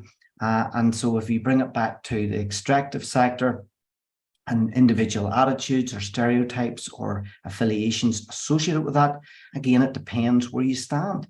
It depends on your stance, and it depends where you're sitting in an institution and who you are. Some people might view it very negatively. Some people might view it very positively. And so there's that sense of, where are you in that kind of interaction? But what we do discern from this, and certainly I discern is the idea that when we're thinking about trust, it's very much about opening opportunities and creating opportunities for interaction. And the more you can create interaction, and the more you can create that kind of familiarity with one another, the more trust opens. But of course, it's not a neutral environment. There are other social dynamics in that environment, and that's where you find, for example, this is one of the classic lines. You may have read it before, but it relates to the City of London and trust building in the City of London. I won't give you a loan myself, but I will walk arm in arm with you across the floor of the stock exchange, and you soon shall have willing lenders to spare. And that, in many ways, is the essence of what we're speaking to here in trust and institutions, because it's not an individual idea, it's something that spans right across, and it's not just in the spanning across of the institutions, but in the actual sociality moments where you are with individuals or as a group or as an institution, and it comprises a whole, perhaps a collective sense of individuals across institutions, whether that's businesses or government or trade associations or other stakeholders. And the other thing to bear in mind about sociality moments is that they tend to open. They tend to, rupture. So they don't just kind of like, it's not like you can just order them. They are very messy. And so what we find is that, that is not necessarily a bad thing. It's not necessarily a negative thing, but we would define them as these open moments where opportunities and risks can multiply. And so it can be very positive. You can grasp lots of opportunities when these sociality moments rupture. But it can also lead to disparities in terms of different views or expectation gaps. And those can either narrow, widen. Sometimes the level of social interaction can intensify as well. On occasions, what we're observing in our initial preliminary work is really that you can build scaffolding, social scaffolding, and I know Lidim mentioned this in terms of the gaps, closing that gap and the bridging. But those can be dismantled as well in these moments. And I suppose the image there that I'm illustrating is that when you start engaging in the sociality moments, you're effectively shedding light on to these rupture moments. And institutions, just like this light coming in through the window, will obviously respond in different ways. And that can be positive, and it can also be negative, because in shedding light and in socially rupturing in these moments, you're effectively shedding light on your vulnerabilities, on the deficiencies within your institutions, whether it's a new technology, whether that's a new policy, whether that's any sort of social engagement, a stakeholder workshop event. You're effectively bringing light onto your institution. And that has, of course, implications. So some people close the curtains and they say, well, we don't want that. But if you look in the literature, and we published a paper a few years back now, but we started it about 5 years ago. So that just tells you, and it gives you an indication and tells you a little bit about the publication cycle in social science. But there are two different ways of thinking about repairing that sociality gap or sociality moment. So you can do that through small scale repair. So if you think of that sociality moment as a social breach, it's rupturing in some way. So you can repair it vis-a-vis normative judgment. So you evaluate and you talk to people and you discuss, or you might use a particular tool. It might be an environmental impact assessment, or you might enforce certain rules. They might be institutionally policed, for example, by a regulator. But effectively, that's the small scale institutional breach. If you take a look at more larger scale institutional breaches, you find that they are in relation to the public consultation process, public inquiries, and judicial reviews. And as you know, that this plaster is not easily just stuck back on again. It tends to be quite a long process. So we've got images here of the High Court, but on the converse opposite side, you have really rules, and individuals institutionally can police those rules within institutions. But then I suppose the big question then becomes, in terms of repair, is repair always possible? And if there's a wall of silence, is it possible to repair trust? Is there a lot of noise, and that noise could effectively be silence? And if that scenario exists, how do you actually repair it? And is it all lost in that environment? So what I want to do now is really show you how that might be configured across different institutional environments. So there are three broad institutional environments, just quickly then. We're using Whitley's business environment schema. Particularistic, so that's the more paternalistic kind of institutional environment. Collaborative institutional environment, where institutions come together, sometimes they lock together and interact together. And then arm's length, so that's where the government are effectively at arm's length, and they act more as a regulator.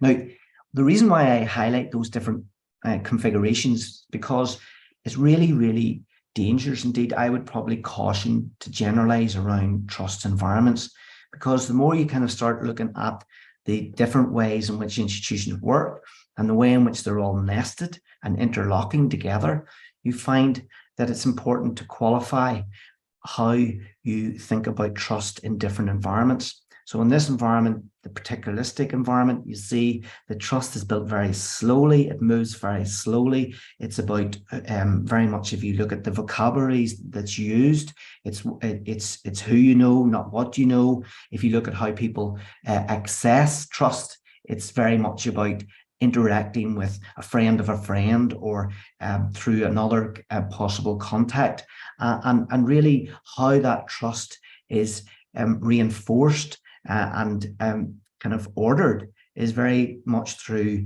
bounded expectations. So in other words, you said you're going to do something, then you do it, or we're family, you know what that means. So this familiarity is really important, but also what's important in this paternalistic environment is the quid pro quo tests. So you find that actors in this environment will test, if I do something for you, you do something for myself.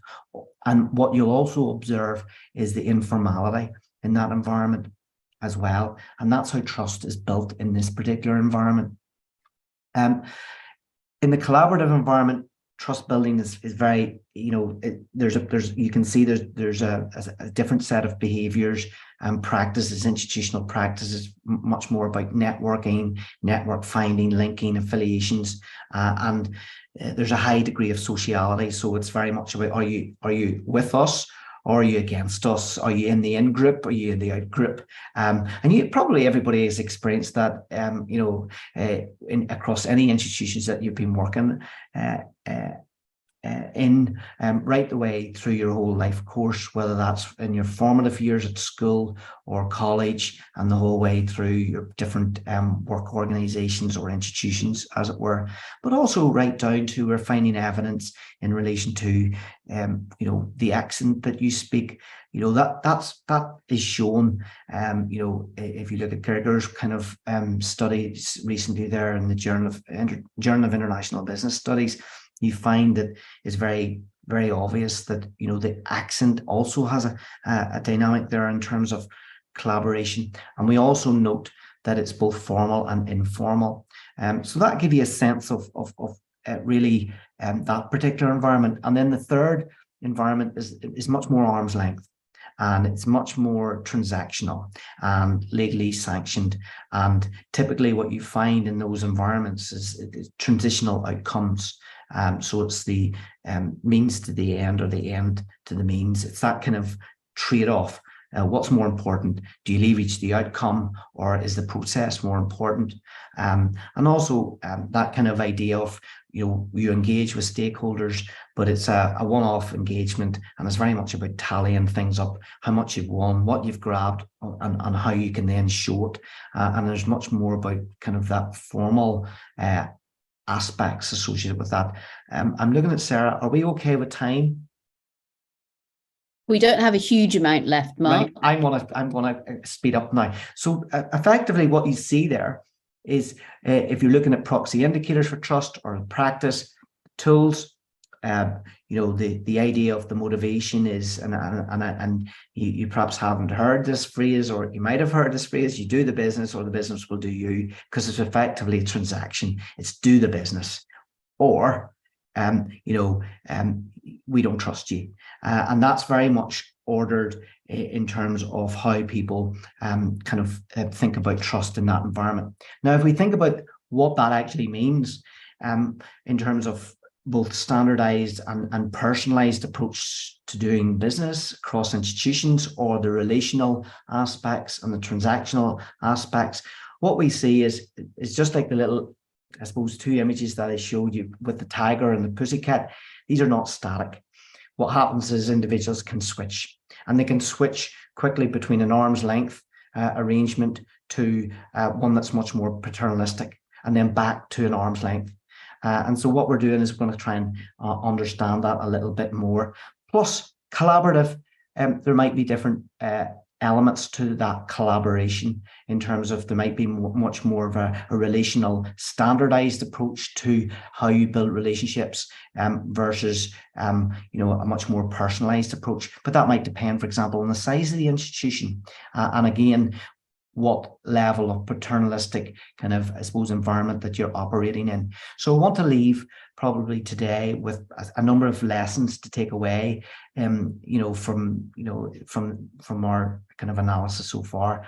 The first is, when you were thinking about trust building considerations, it's very much about the configuration of the institutional environment, and that will shape how trust building happens. Secondly, the social interaction is very much the basis upon which trust is built, and that social momentality or moment is not clean cut. It's quite messy. So what that does is sometimes the plaster, taking it off or you're putting it back on again, may actually not hold, because you might have a scenario where markets and the social flow evolve. Third lesson to take away is it's not just what's visible that's important. It's also the invisibility. And we've written a paper, myself and colleagues, on what we describe effectively as articulation work. So in terms of building trust, it's not all what you see. It's not the visibility. Building trust also happens where nobody sees you doing anything, and therefore in that backstage or a kind of back room, if you think of a theater, you have effectively a whole range of individuals working backstage, working. And I think that's really important, particularly in terms of the art of quiet influence and the invisibles, and we see that there are probably less of that, or there's less of that in the digital era, where people want to show, and there's that kind of quest to do so. The other kind of key lesson to take away, there's only one more after this, Sarah, so don't panic, I'm nearly wrapping up, is the idea of zero trust. And we see this with breaches in data. So the data breaches, so some of my colleagues in the computer science area are looking at this in terms of what happens when you're in an implicit trust zone, where the entire system is not to be trusted and not trustworthy.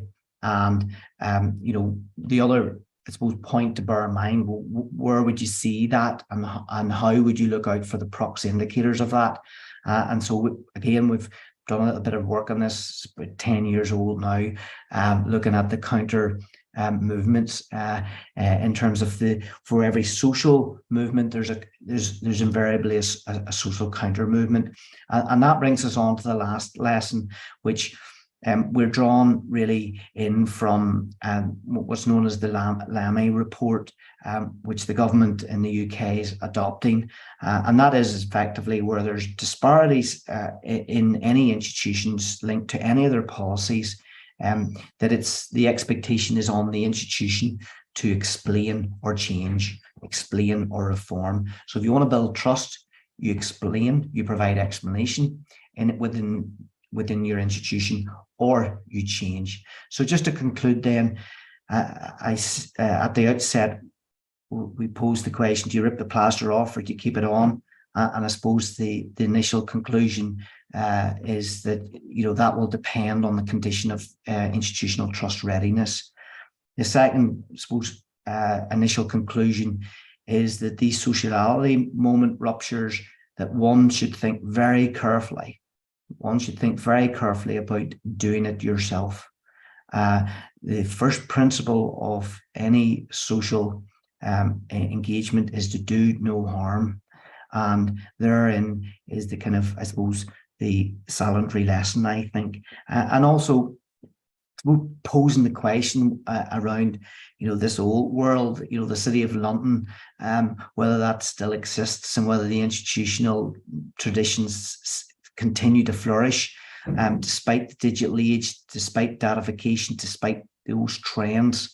And what we are observing, certainly in upstream, midstream, in B2B, that environment still matters. The institutions are really important. And the other thing to bear in mind, I suppose, in the conclusion, is to think about the practice of the power dynamics. So how individuals switch And so I showed you the example of the two, you know, and I'm not singling you out, Sarah, where you might, I suppose, move from being, you know, having a particular approach to trust and then switching away from that. So the alternatives, or how individuals might empower themselves with data, or indeed the breach in a professional status, or even the social kind of dimension of trust. And then just finally, probably something that you could take away from this presentation is the role of intermediary institutions as a first responder to that plaster being ripped off. You know, those institutions can provide a really useful role when there is a level of, or a lack of, trust. And that concludes my presentation. Thank you, Sarah. Fantastic. Thank you so much, Mark. Everyone, please put your hands together for the fabulous Mark Palmer. Thank you very much. Absolutely brilliant. I'm just going to stop sharing your slides from this end, Mark. That was brilliant. Now, I know that there will be a number of questions that will be coming in for you, but what I'm going to do, just in the interest of time, is actually move on to our next speaker, because I know we'll be able to come back to you later. And there was a huge amount for us all to digest in that talk there, Mark. So it was fantastic. A really great overview. So our next speaker, all the way from Anchorage, is the fantastic Ron Ribbleman. So Ron, if you are there, if you want to turn on your camera and your microphone, because if Ron's not there, then I will make something else up and make sure that we keep going. He's there. Yay. He's saying, of course I'm here, Sarah. I've been here since 5:30 this morning. So Ron, just to kick things off, would you like to introduce yourself to everybody that we've got here on the call today? So who are you? Hey, Sarah. Well, thank you. You know, this is quite a group, and thank you for inviting me to participate. I am Ron Ribbleman. I'm the Vice President for Environment, Health, Safety, and Sustainability for NovaGold Resources. We are a company that's very focused on a very large gold project in Western Alaska. I've been working in, you know, prior to joining NovaGold 12 years ago, I was a consultant to the mining industry and worked on projects all over the world, focused on the environmental and social aspects of those projects. Somehow I ended up with a niche. I've worked on almost every mining project in Alaska at one point or another, which has been wonderful for me. But I've also had the honor over the last 5 years to be in a leadership role with one of our two national organizations, the American Exploration and Mining Association, including being president of that organization last year, which was a very time-consuming task, but also very rewarding, because we are, like many of you, in the center of this debate that is going on about critical and strategic minerals.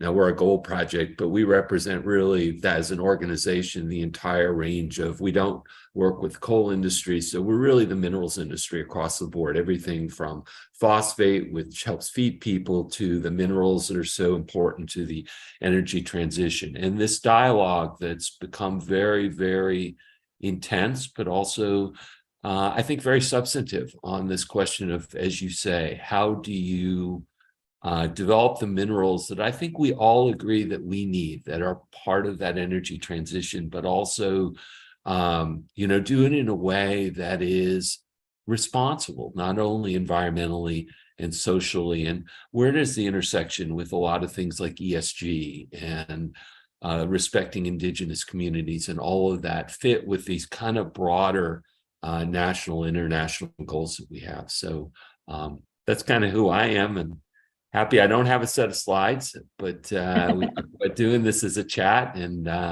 you know, but happy to talk a little bit about not only Alaska and where I work, but also some of these broader issues that we're dealing with in the United States. So Ron, thank you so much for coming along today, because you're certainly a very busy individual. But let's start off with Alaska, because as you said, you have worked all over that particular state. And something I'd be really interested to hear more about is the I guess the context with regards to the tribes and the native corporations within Alaska and that interaction between exploration and mining companies with those organizations and those communities. Could you give us a bit more insight to that? Because it's a little bit different in Alaska compared to other parts of the world. So, I could talk about this for a long time, but, whenever you move a mining project forward in Alaska, there's always a component of it that involves the Alaska Native population. It is especially in Western Alaska where we work, this is a map of, you can see the region. It is a massive region. It's larger than the state of Ohio. What's unique about where we were when Alaska was the last state to settle the land's claims between the United States government and the tribes. And they set up a rather different approach than in other states. In other states in the US, we have reservations. In Alaska, actually, Alaska was divided up based on this concept of Alaska Native corporations. And there are 13 of them in the state. And each one is responsible for a different region of that state. And this is one of those regions, these corporations were allowed to, or selected lands and actually minerals that became part of their, responsibilities. So they own those lands and minerals. And one of the areas that they selected was where we are, the Donlin Gold area, which was known to be a very significant area of gold deposits and reserves. So where we work, we are working at the invitation of 2 Alaska Native corporations, and their shareholders are the people of this region. So that we get to trust in that aspect of it. If we break that trust, we will lose our opportunity to develop this deposit. It is one of the largest undeveloped gold deposits in the world. It is challenging to build. We have no infrastructure. But again, everything that we do as part of this project is in conjunction with our partners. They're very much engaged in all of the work that we do, not only from an environmental perspective, but really from a business perspective. Our agreements with them are very much set up to ensure that we talk about equity in mining projects. Well, they truly have that equity. And it's more than just dollars. It is, helping them grow their businesses, investments in the communities, and that aspect of this is a very hard region of North America. There are a lot of challenges here. And that's true throughout Western Alaska and that aspect of it. So, we are very much engaged in, helping them fulfill what is really kind of their, the whole concept of, and it's called the Alaska Native Claims Settlement Act, which is really their dual mission of advancing the, frankly, economic interests of their shareholders, but also protecting their way of life. And, a little bit about that. This is still an area where 80% of the diet that people have comes from the land. It's subsistence. And in our case, 80% of that comes from the rivers. Salmon have a status that's unlike any other natural resource because it's such an important part of their concept, their culture. Right now, the rivers it's been a very late year, are starting to break up, and that really starts the fish season out there. And really for the next few months, so much of people's lives revolves about being on the river and, harvesting the resources they need to survive. And this is why, a project like Donlin is frankly difficult for folks, because it's in a place where, the natural resources are so sacred to people. And anything that could, water is so much often at the center of so many of these debates over mining. Well, in this case, that river and the resources there are just integral to people's lives, and they've been that way for thousands of years, and that aspect of it. So much of what we do is working with folks we talk about trust, whether people feel like that they, can see development of a project like this benefiting themselves, but at the same time that it will work in harmony with their way of life. My experience is that, so much of this, we're outsiders. And so much of what we have to do is spend the time. I just came back from, about on that map, you'll see the community of Aniak on the Kuskokwim River. Just spent 2 days there with a group.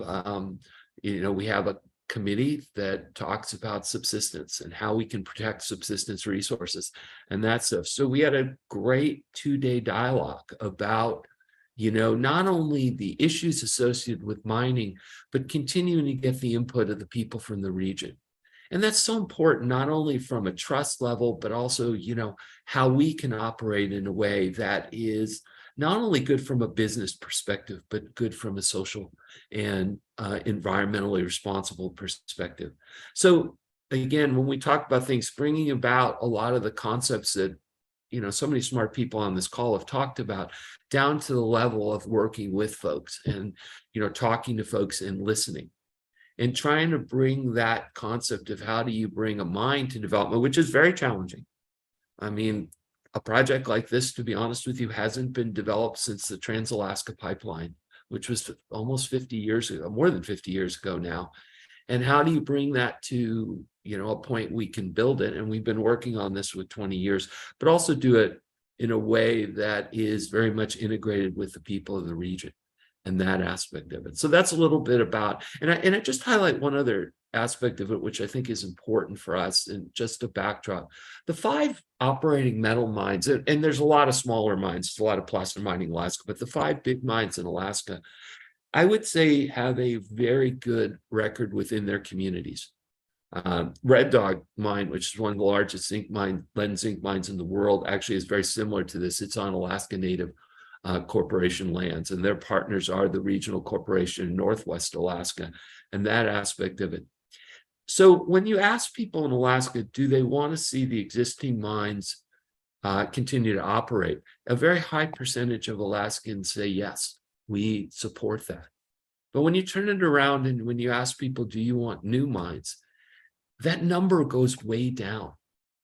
And it's, well less than 50%. And it's a challenge that we face as part of this. And I think I think this is true with mines in many places throughout North America. Once mines have a chance to work within the communities, and I think this is particularly true over the last several decades, they're not perfect.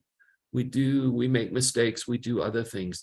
That sense of community and responsibility is there, but overcoming the hurdles and the lack of trust about getting a new mine started is something we have to deal with almost every day as part of what we do. And so, Ron, with regards to that, so you've got that, I guess that maybe the fear of the unknown in terms of the potential for new mines, whereas if something is there and people go, okay, great, I can see what you're doing, I trust you. How does that compare to your work at the association level? So with regards to the Mining and Exploration Association that you've been leading over the last year, is it a similar feeling that you get there? People have that fear of the unknown, or is it very different at that level? I guess I'd phrase it a little bit, Sarah. I think it's the fear of the known. Okay. Meaning people still associate mining with the legacy that, frankly, we sometimes have a hard time putting our arms around. Mining, both from an environmental, and I think sometimes when we look at new mines, we get into the trap at times of, so focusing on some of the environmental issues, which are important, but the social issues that really have, frankly, caused lasting effects in communities.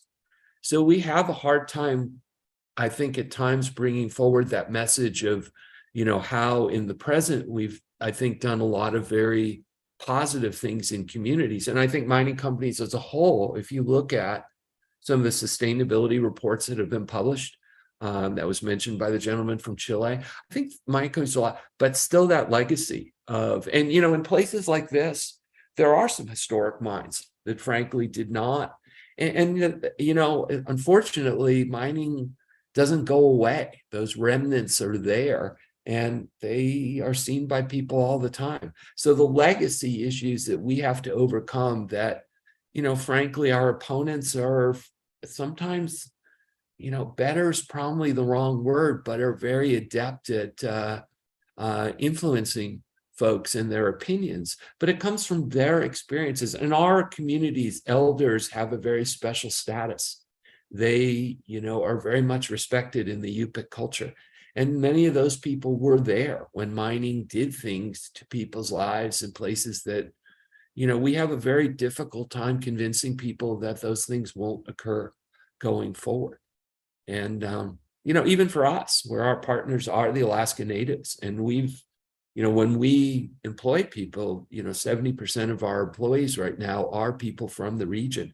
Even that still creates a significant hurdle for us to overcome. So where you take it nationally, I think it's very much part of the same debate. People just see, particularly Indigenous peoples, they just see so many of what the negative effects of mining are. And in many cases are things that are still there that are having to be dealt with. And that's a hurdle that's very hard for us to overcome. I think the dialogue has advanced.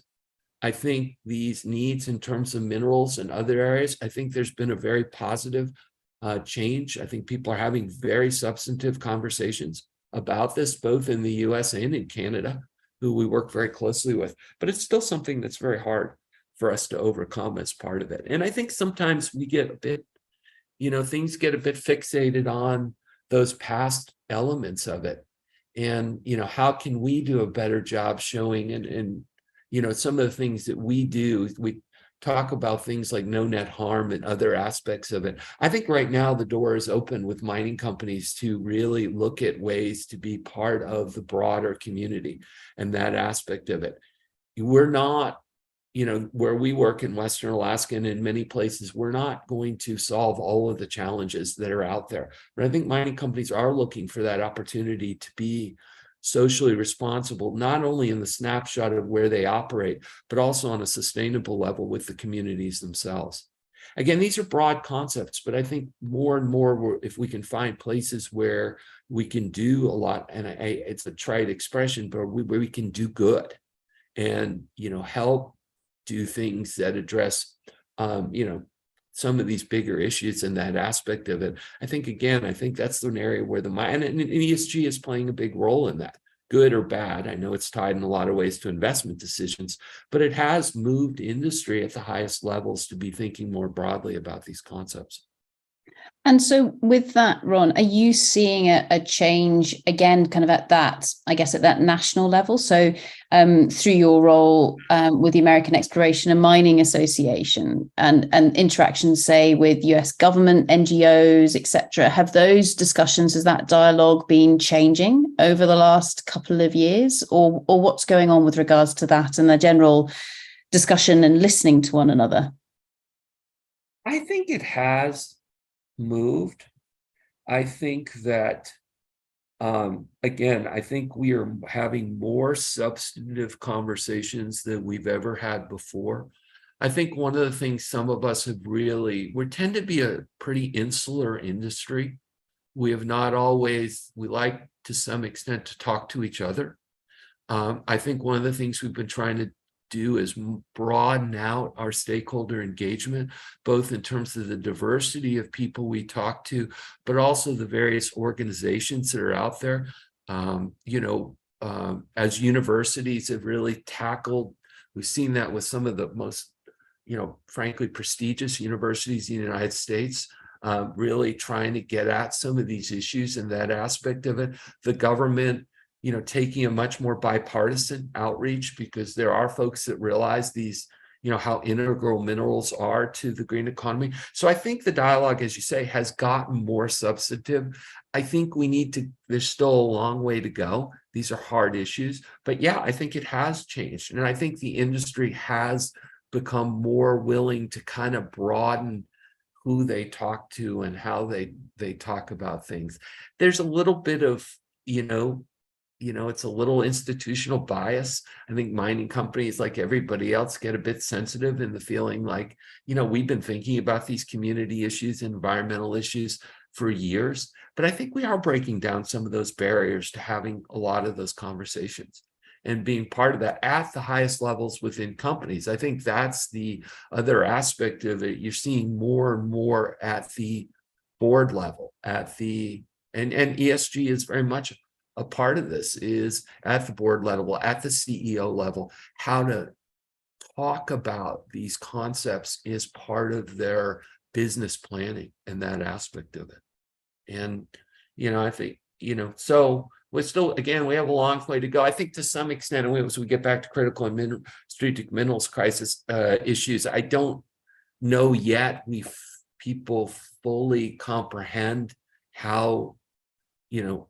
essential a lot of these minerals are and how far from where we need to get to we are from all the way through the mining life cycle, that we simply, at least in North America, and particularly US and Canada, we simply aren't moving the mineral projects forward that we need to at this point.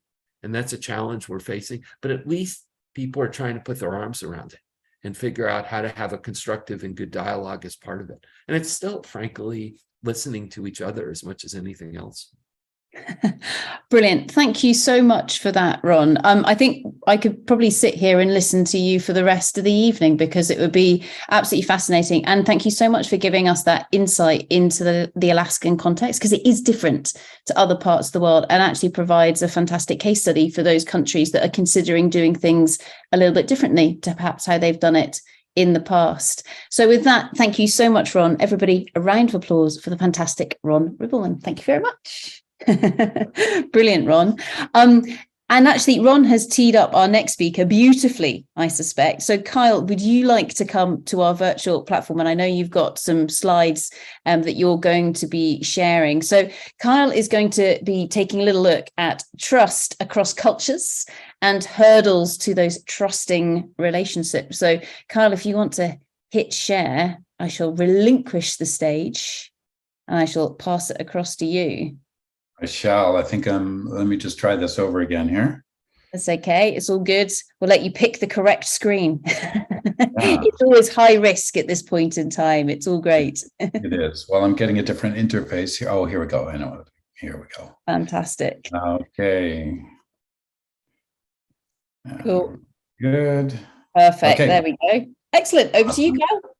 Thanks, Sarah. Thanks for inviting me. For all those who don't know me, I'm Kyle Pierce. I'm the VP of Community Integration for Inspire Resources. And I'm coming to you this morning from the traditional and unceded territories of the Squamish, Musqueam, and Tsleil-Waututh First Nations. I want to show one slide that just shows our worldview at Inspire. We're a startup in the mining space that envisions mining as a sustainable industry, that is one that produces critical minerals to fuel an economy that will sustain human life on Earth, and one that leaves communities and ecosystems positively affected for the long term. And one of our contentious views, you can see here, is putting remote and indigenous communities at the center of global sustainable economy, because the critical minerals we need originate there. So I'd like today to take us on a mining expedition of a different type. And instead of digging into the ground to learn about where critical minerals are and how we get them, we'll dive into what we're learning about how we form trust. I spend a lot of time thinking about trust because much of my career has been spent bringing people together to collaborate on projects. And usually, as we know, there's some level of mistrust in the room. So in this brief time, I'll explore three aspects of trust that I think we need to consider for mining. First, I'll share research about how trust forms in our brains and what can inhibit us and others from determining who is trustworthy. I'll talk about the legal framework within which we work and how that can be a constant threat to trust and what we can do about it. And then I'll share some thoughts and a new initiative that we feel will help us to improve our own trustworthiness as miners. So let's talk about what's happening inside of us when we feel we trust another person. One thing we know about trust is that there's an element of speed to trust. It takes about 30 milliseconds to decide if a person's face is trustworthy, according to the Journal of Neuroscience. We determine whether or not we trust someone in the amygdala, a part of the brain that was formed to help us make instantaneous decisions that could determine whether we live or die. These are the fight, flight, freeze, or fawn responses that saved us from saber-toothed tigers at one point in time in our evolution and are still with us today. So does that mean we really only have one chance, known as a first impression, to establish trust? Well, the answer is no.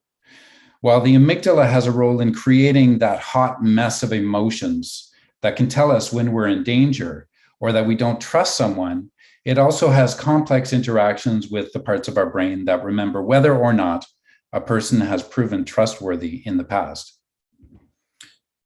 A 2021 study looking at the dynamics of trust formation used a game where people played against two computer simulated opponents, one who would play the game in a trustworthy way and the other in an untrustworthy way. The game was played when the participant was in an MRI, so they could see what parts of the brain were engaged during which phase of the game. After playing the game, the participants told the researchers which player could be trusted or not. And they also described the more trustworthy player as significantly more fair and more intelligent than the untrustworthy player. So here are three big findings for us to consider. First, the amygdala plays a key role in our fast fear response and in our assessment of trustworthiness. Trustworthy people stimulate more parts of the amygdala more intensively than untrustworthy people do. There's also a slower learning process that involves pattern making, which takes inputs from multiple parts of the amygdala. These parts interact with the rational part of our brain to remember whether or not a person was trustworthy in the past. The parts of our amygdala complex are involved in a bunch of things. One is processing outcomes from another person's behavior, assessing the affective value of another person, i.e., how we feel about them, accumulating information about past behavior to discriminate between trustworthy and untrustworthy people. And it also arouses our bodies to alert ourselves to the threat of betrayal that comes from trusting another person. And I want to comment on Catherine's discussion of the dark side of trust. And I think you said, Catherine, provocatively that Trump builds trust among his constituents. And so in some ways, when we look at the fight, flight, fear response in the amygdala and the trust determination in the amygdala, in many ways it makes sense because many of Trump's supporters they trust him because he articulates the fears that they have about progressive change. Interestingly, the researchers also found that some participants in the study were less able to differentiate between trustworthiness and untrustworthiness of their opponent. While this happens naturally when a part of the amygdala complex is damaged, other factors in assessing trustworthiness that we need to think about when we're in these relationships is, early relationship quality, including anxious and insecure attachment, the absence or presence of positive experience where we learn that we can trust others, the extent to which there is open communication and we feel that it's open, the consistent behavior that we perceive in the other, and of course, emotional safety. So when we look at all the factors that can inhibit trusting relationships, we can see that many are present when mining companies engage with communities. I want to draw attention to how these mining relationships happen within a context that undermines the ability of companies to build trusting relationships with Indigenous communities in Canada in particular. So in British Columbia, the Mineral Tenure Act is being challenged by the Gitxaala First Nation, which argues that mining claims in its unceded traditional territories, which are not covered by treaties, should only be made by people and companies who have engaged the First Nations leaders. In the province of Ontario, 10 First Nations in Treaty 9 are taking the government to court for $95 billion over repeated violations of their treaty rights, and in particular, their ability to make decisions about how mining happens in their treaty territories. They're arguing that the treaty signed was never shown to Indigenous signatories, and they never gave up jurisdiction over the protection of the land and waters. And their goal is to co-manage and co-regulate resource development. Okay, I've got a tricky part here, and I'm going to stop screen sharing, and I'm going to screen share on something else. Doing a great job, Kyle. Well, thank you. We'll see. We'll see if this works, and I'll have to come back here too. Okay, can everybody see this? We can, yeah. Okay. Ability to care for their lands forever. You Oh, can't hold on. care for your land. Sorry, that Case here, they were already encroaching on lands that belonged to the nations, the peoples who were here. The Crown in this case, the two crowns, Ontario and Canada, those governments conspired by themselves behind closed doors as to what the written text of the treaty was going to say. They brought that written text in their pockets to talk to the leaders of the First Nations in Treaty 9 territory. They never showed them the text. They did not leave it with them. They did not describe some of the words in the written text. The written text says, in words inserted by the Crown governments, you all hereby cede, release, surrender, and yield up everything. No nation in their right mind is ever going to agree to that. These nations did not. They couldn't in accordance with their own laws, which provide that they have a sacred responsibility to care for their lands forever. okay.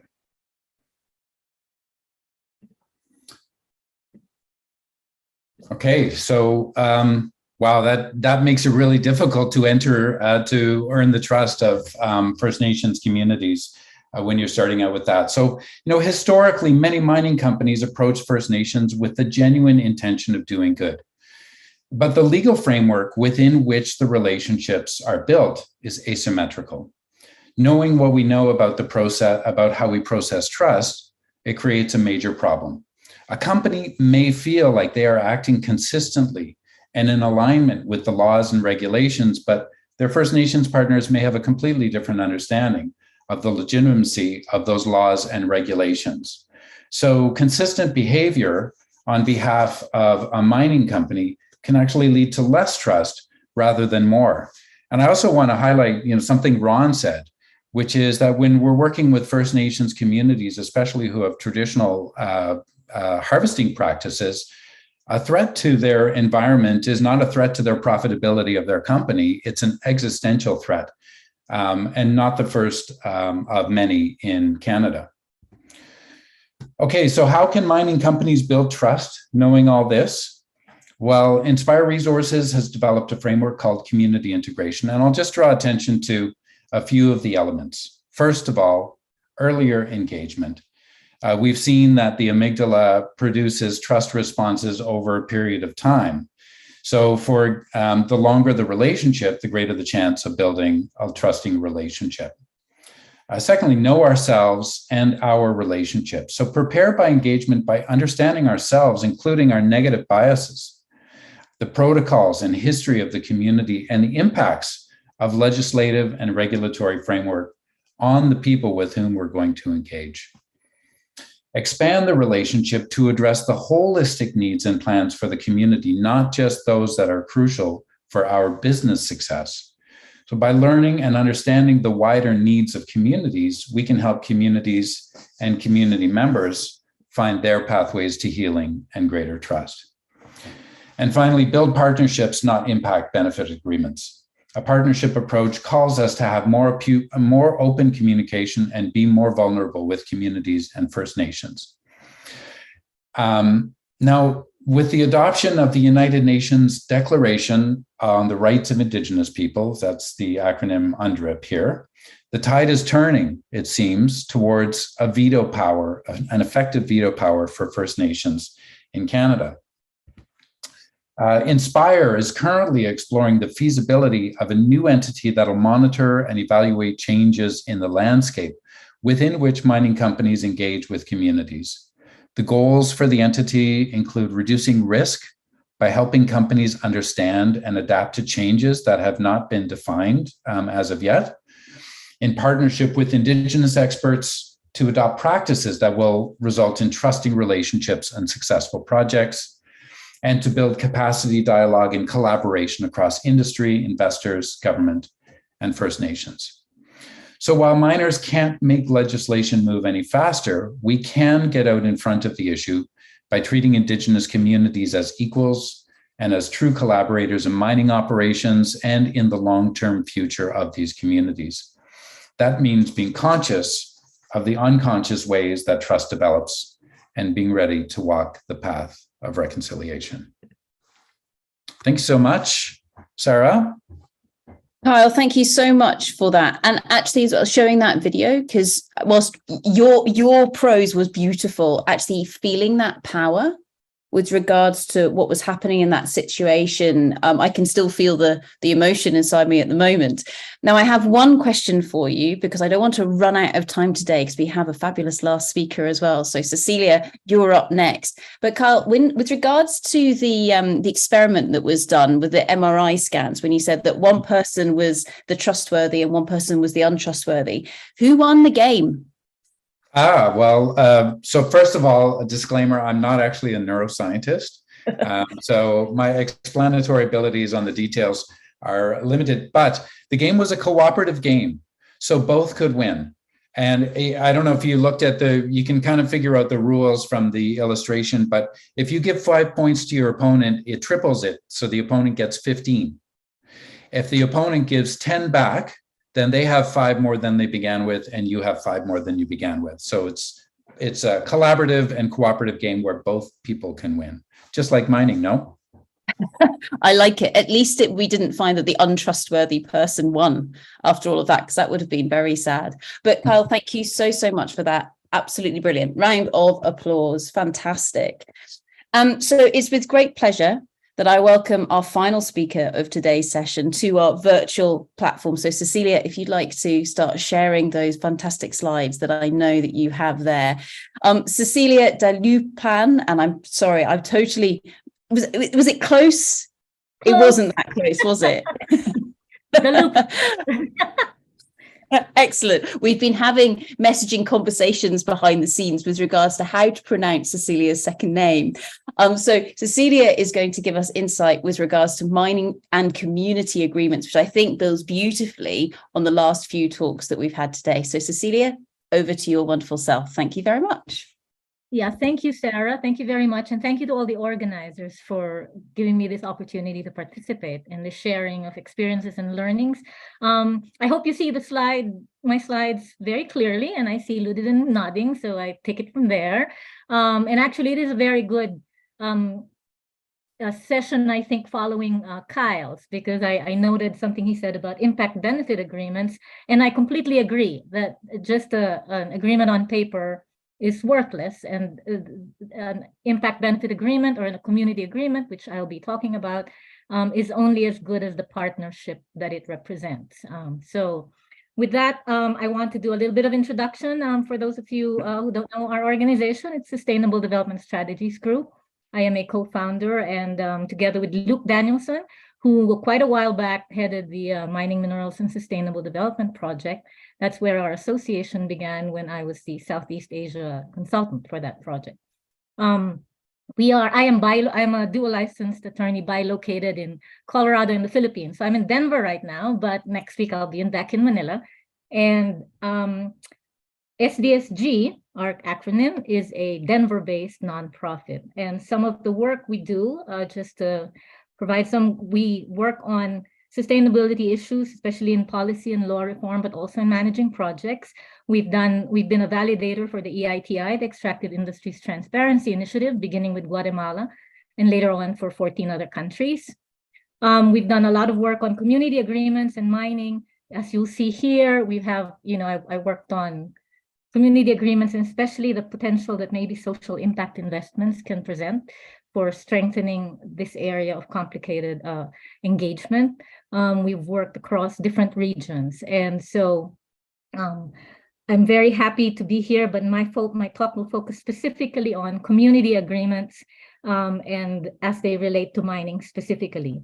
I did want to say also that my more recent work has involved mainly energy and natural resources, renewable energy, particularly rooftop solar projects in the Philippines and Vietnam, and supporting sustainable forestry management in Malaysia as well under a Singapore-based company.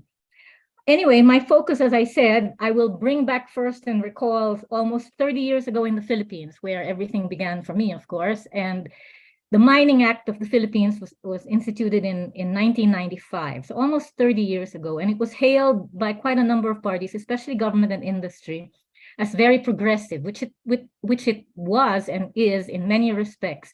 It integrated for the first time social and environmental provisions that had before then not been in existence.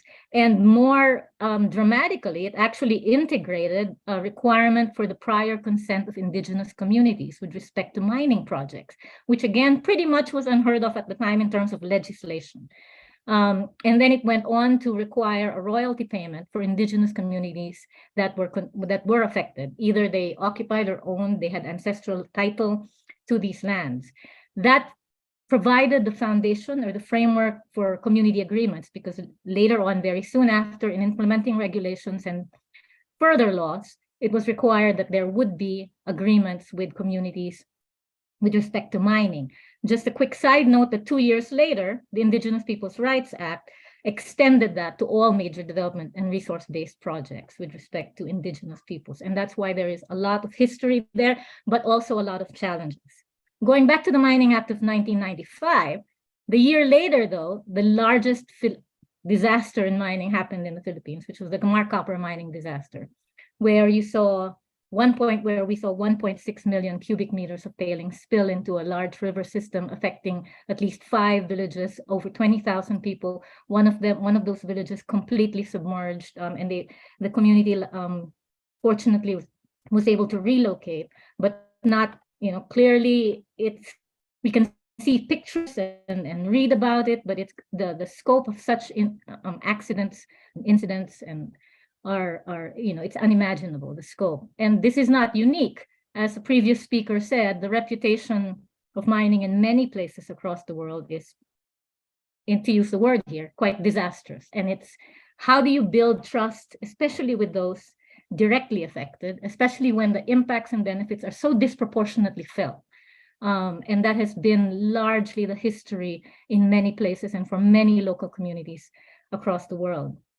So in the last 20 or 30 years, or last 2 or 3 decades, there's been a growing emphasis or focus on, okay, what is the role of the community? Where long ago, well, not long ago really, but even in recent history, they were not considered to be an actual party in a mining agreement, right? They did not have, as the cliche goes, a seat at the table, which is quite ironic since in many cases it's their table.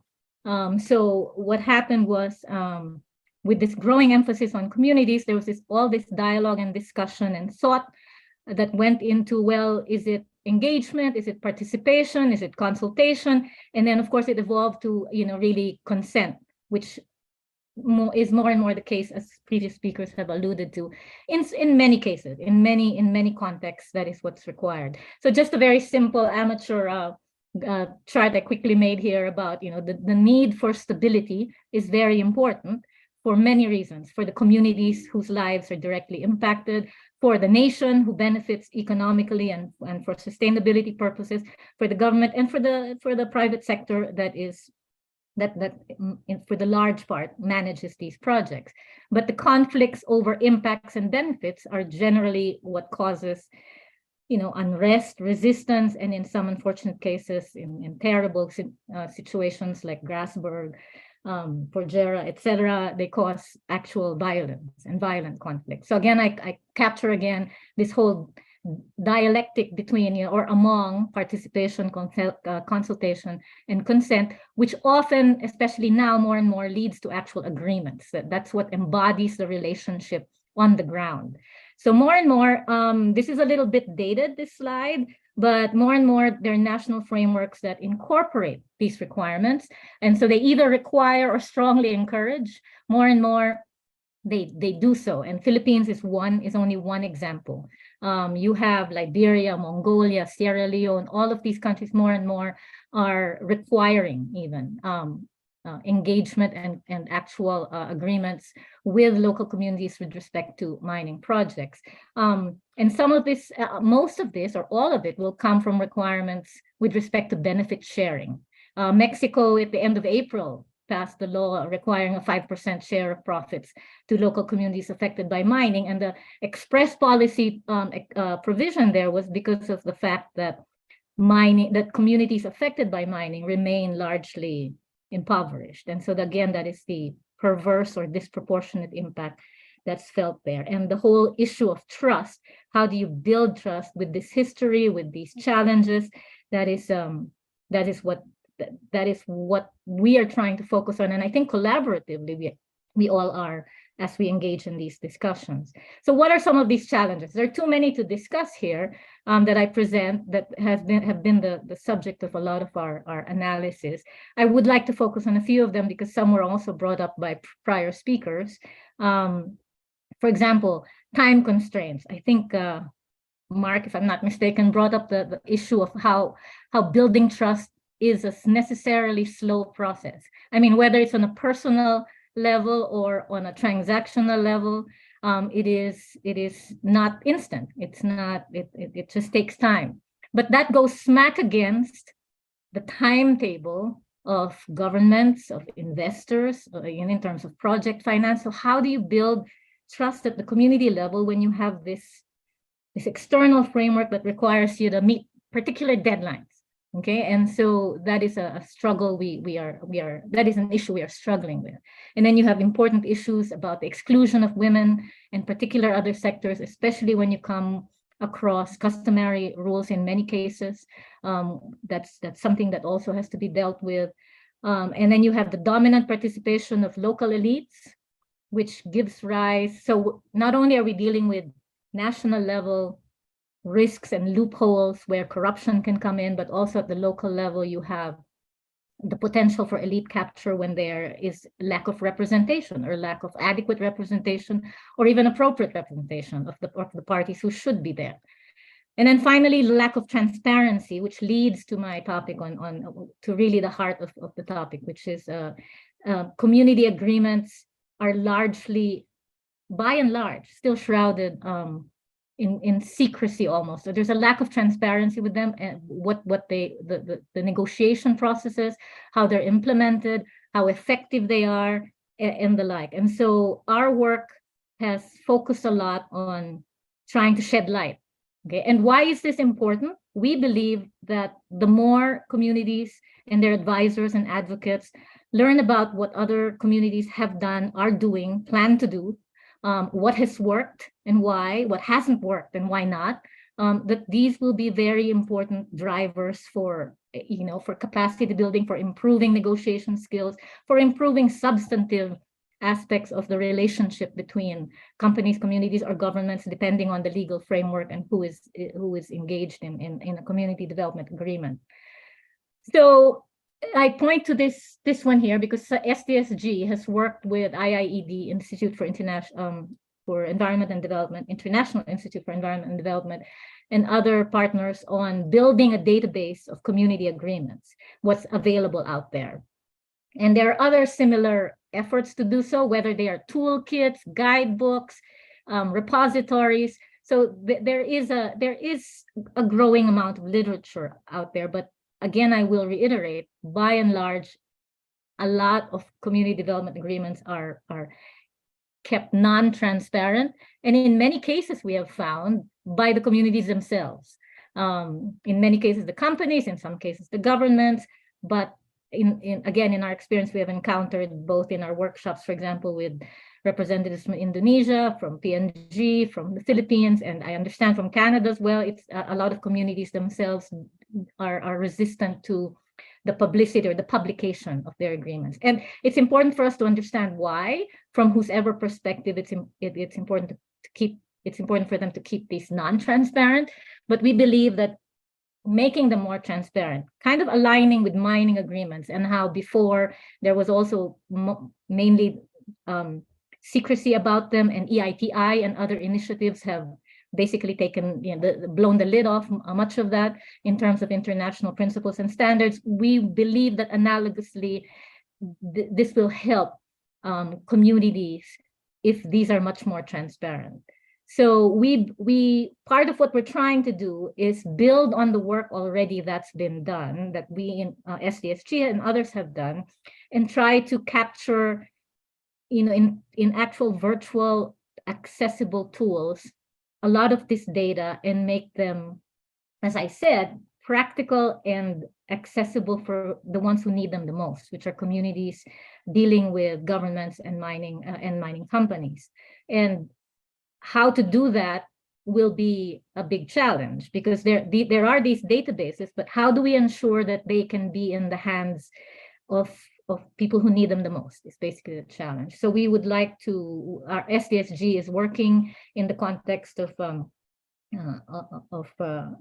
particular initiatives to try and make this more of a reality. And that will not only include a static database or platform, but hopefully incorporate tools as well for then monitoring and evaluating whether a CDA actually does what it's supposed to do. I have gotten the question recently about whether my emphasis on the lack of transparency and challenges, whether that means that CDAs are not a good idea. And I said, far from that. That's not my intent. My intent is precisely, or our intention is precisely to say that the goal of CDAs is a positive, good one. It is something in the right direction. But the fact that, but how to ensure that they are actually a tool and not an end in themselves, but a tool to ensure sustainable outcomes, that is the challenge. And so that is what we must work toward.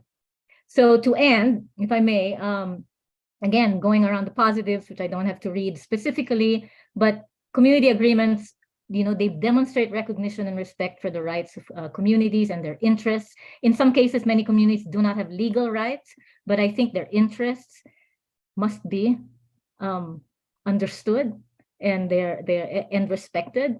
And then they incorporate CDAs. So by CDA, community development agreements, or alternatively impact benefit agreements, or just generally community agreements. They facilitate socioeconomic benefits such as livelihoods, provide capacity building opportunities, facilitate consultations, and for governments and for the greater interest economically, especially, they help assure project stability. And this is really important, especially in the context of the energy transition that's needed, that it's important to ensure or to help ensure the stability of mining projects. And as we wrote in one of our reports, in an effectively negotiated, implemented, and monitored community development agreements, communities would neither be victims to external decisions nor passive recipients of benefits. They would be equal partners in a relationship of trust. And there's been very, very helpful and insightful discussions this afternoon about, and the days prior, on trust and the complexities of trust. And, even at the very least, trust on a transactional level, that I do what I'm expected to do and you do what you are expected to do in our agreement, and that we also have a respected agreement about what we do, if the problems arise. That framework of trust is I believe, at the very least, enough to hopefully help ensure more sustainability in the outcomes of a mining project. Thank you very much. Cecilia, thank you so much for that. Everybody, round of applause for the wonderful Cecilia. Absolutely fantastic. And I really love what you're pulling together here in terms of sharing all of that practice from around the world, because certainly people always ask me, they say, where can I see another version of something, and compare and contrast, like what are we looking at? And it's a really nice way of not saying something is good or bad. It just allows people to compare and contrast. Is that a correct interpretation? Absolutely, yes. However, analytically, there would be things that, after evaluating, would not be good or even bad. I mean, certain things, right? And there are practices that would be better or even best. I mean, there was a previous speaker that talked about or no, you mentioned a prior session that talked about community banks in Burkina Faso, and then larger examples of community trust agreements and how these are handled, and the financial literacy skills that are required by all parties concerned. So to take those experiences and learn from them, and so communities themselves, they're advocates again, they're advisors, and can help improve and strengthen the whole process, and represent more meaningfully. Brilliant. I think if I may, Cecilia, I'm going to invite Catherine, who I know she was there 2 seconds ago, but she's just turned off her camera, because I suspect that Catherine's been involved in a number of community agreements in her time. Catherine, what's your perspective on community agreements? I agree with a lot of what Cecilia said. I think that cloak and dagger approach has been the downfall of a lot of them. And it echoes back to what Kyle was saying as well, you know, and that video about having the agreement in your pocket, saying, you give up everything if I give you this, you know, and I'll give you some beads. And I think for the mining sector in particular's misfortune, it still adopts a very, and not all, but there is a general perception of, and the guys that do it right don't ever tell anyone, and they just wait to you know, I think the mining sector spends less on promotion than the alcohol sector. Like I think like a 100th of the amount the alcohol sector spends on promotion of what it does and when it does things well. And I think it's still predominantly seems to be dominated by very much a neo-colonial sort of attitude that they know better than the communities, and they need to do things to help these people, because what do these people know? And you just hear it again and again and again. And I think things like the transparency initiatives that Cecilia is talking about, as well as some of the other speakers have been mentioning about, you know, the fact that First Nations and that you're going to have to treat them as equals. God, hell, what we're going to do? How are we going to do this? They're people. I'm quite cynical about it all, but I just think until host communities are really regarded as equals and as host communities, and you are the unwanted guests at the party quite often, as a mining company or an exploration company, I think I don't see how it can change. So I think transparency is so important, but also dialogue and acknowledgement. And just drop the neo-colonial. Let's be a post-colonial industry instead. Thanks, Catherine. Cecilia, what do you think with regards to Catherine's overview there?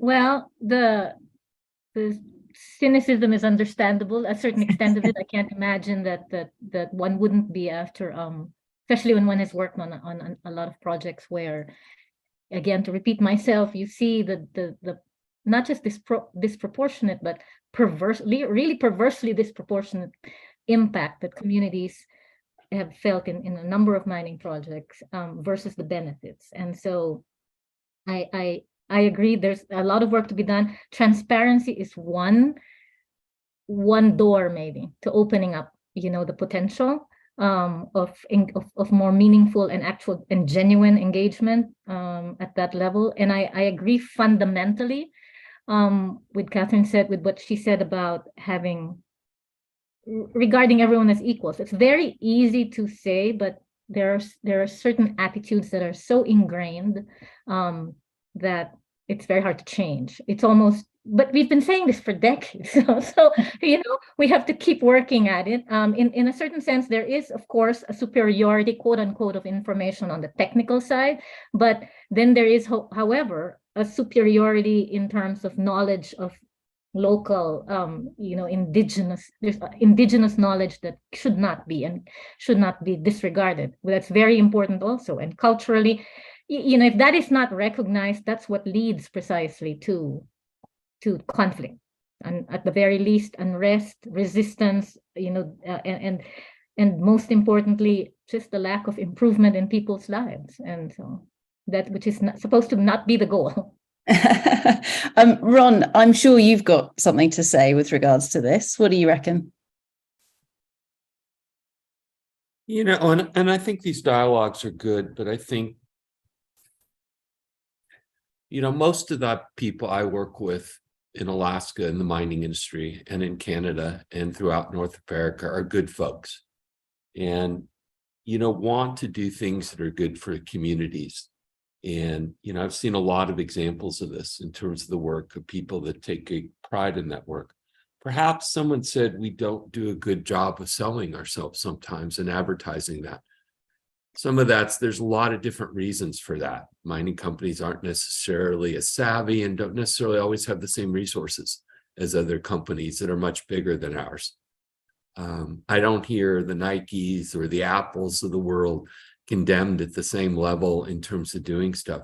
But I think my suggestion is give some of these companies a chance and really engage in the dialogue rather than walking in with the perception sometimes that, you know, they're, you know, again, just having spent 2 days in the middle of Western Alaska, sitting and talking to people about their families and their communities and really engaging in a lot of good discussion.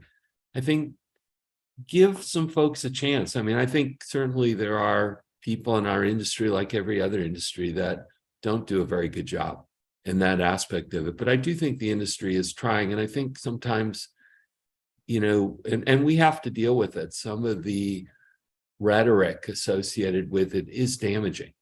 And, you know, it's just my feeling towards it because it's something I'm very passionate about as part of it. And again, I don't underestimate the challenge associated with it, but I do think there are people willing to sit and listen and talk about and be involved in bringing benefits to communities and that aspect of it as part of this, and that we have made a lot of progress, far longer to go. And I keep getting at this concept, which seems to get lost in a lot of these discussions.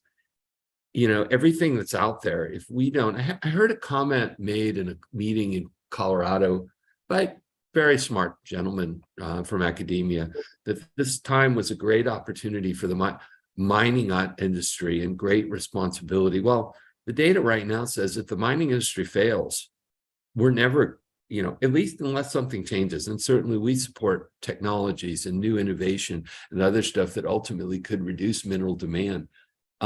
Frankly, society is going to fail on this issue of climate change if we don't find a way to work together. And the people that, frankly, where I work, that we hit hardest by it are the people that are, in many cases, the most disadvantaged folks in the world. So I guess that's my plea to folks, is give some of us a chance rather than, you know, I know perceptions are hard to overcome in a lot of different places, but, you know, at least the people I work with want to do good things. And we spend a lot of time in those communities and places where, you know, trying to bring, I think, things that are beneficial across the board in a sustainable manner. Thank you, Ron. Kyle, do you have any thoughts on this? And then I'll go to Mark. Oh, and you're on mute, Kyle. And Mark, you don't necessarily need to comment on community agreements. You can comment on anything we've spoken about this afternoon. But Kyle, over to you. Thanks. Well, that was too bad. That was my best statement that didn't get captured. Just two comments. One is just about the quality of speakers and this event. And I'm just really struck at the different levels of analysis, the different approaches that we're taking to discuss this very important topic. So that's one. Kudos to you and Rose and Kieran and Ludovine and your whole team for putting this together. It's been a fascinating discussion. And then the other observation is, you know, no matter where we start, our conversations seem to conclude with things like proximity and familiarity as ways of building trust. You know, there really is this sense that as human beings, there's a contagion between us. And when we meet with each other, when we meet with others, even if you have a very different worldview, we can always find as humans something that connects us, you know, beyond being carbon-based beings. And I'm just really moved by the commitment and dedication shown by everybody here, the range of perspectives, and also this sense of urgency and importance in trust that brings us all together today. So thank you. Thank you very much, Kyle. Mark, any final thoughts for us? And then I'm going to quickly do another lap of the room of any final thoughts for everyone to take away or aha moments from today's session. So, Mark, let's start with you, and then I'm going to go to Catherine. Well, I would just echo exactly what Kyle has said. I think he summed it up really well. I think it's really useful having a broad range of discussions. And I think, I mean, I've just, I suppose, with my colleagues, been involved in a very substantive piece of work that's still under progress, and it's work in progress. But, you know, people will look at it right across the value chain, global value chain, local value chains, regional value chains. They will look at the questions from different stances, from different points of view. And what struck me was that there are so many different perspectives and multi-stakeholders and individuals concerned. And Ron there kind of highlighted, you know that some of the individuals are, being criticised often, but their kind of intention is maybe to do good, as it were, where others are maybe criticising them because of what they're doing. So I think my observation would be that, there are multiple stances, there are many different views on this, and it's really interesting when you think about trust, because I'll go back to institutions. I know Kyle has presented a neuroscience kind of individual kind of perspective on that, which complements in many ways the institutional perspective. But institutions do matter, and whether we're looking at new technologies or whatever, it's like nobody necessarily wants to highlight the institutions. They all want to highlight the technology, the tools, the frameworks. But we go back to having a big conversation with civic society, and engaging with civic society, and engaging with, I suppose, through questions. I would probably put that out there, and maybe I don't know whether people would maybe chime with that, but rather than necessarily having these prescribed frameworks and tools and techniques, maybe just leading with conversations and opening conversations with questions. I mean, Catherine mentioned there this kind of colonial approach, etc. You open up conversations with questions ultimately, and I think that is probably the perspective I would have, and getting into those kind of social mobilities and moments where you can intensify conversations, and you can speak to the Rons of this world, or you can speak to whoever, and have dialogues and conversations. It's good to talk, and that's probably what I would probably end with. It's good to talk. Fabulous. Thank you very much, Mark. Catherine, what do you reckon? And then we'll go to Ron. I suppose it always comes back to values in one way, definitely for me. And I think it's about freedoms and values, and to be and choose and do what you value.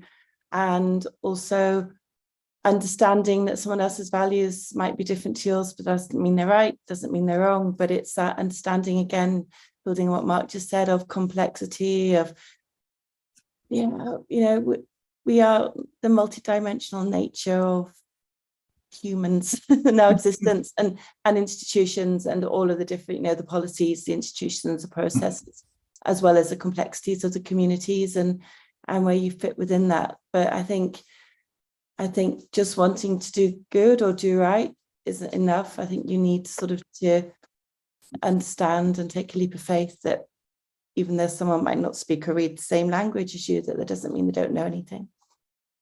Absolutely. Fantastic. Thank you very much, Catherine. Ron, your final thoughts, and then we'll go to Cecilia. Yeah, I think, those comments are good. I think it's, I fundamentally believe that if mining, or at least I work, if mining companies are going to be successful, they have to understand the values that you're talking about. And really, I think they're better operation in places like we are, and better operation sustainably over the long term. If we can work within those cultures and values and understand our place in that system. And when I say our place, it means the collective group and knowledge of the communities in which we work. We're not always going to agree. There are times we're always going to, I think one of the things that comes up in some of these discussions is there's sometimes a feeling, well, if we just talk more, we'll all agree on something. I think there are times there, frankly, like any other minds or like anything else, there probably always someone who's going to be opposed and feel it like it doesn't fit with what they want to do going forward, especially when you balance some of these much broader needs. But I think that's what we struggle with. And I do believe industry is open to that discussion about how to, do better is the wrong word, but maybe be more successful, because in the end, I think the minds themselves, particularly again, if you want to be there, over the long term, will be better off utilizing that experience and local knowledge and understanding where they sit within that culture of where they work and that aspect of it. Fantastic. Thank you very much, Ron. Cecilia, your final thoughts. Yes, thank you. And thank you for everyone's insights and perspectives.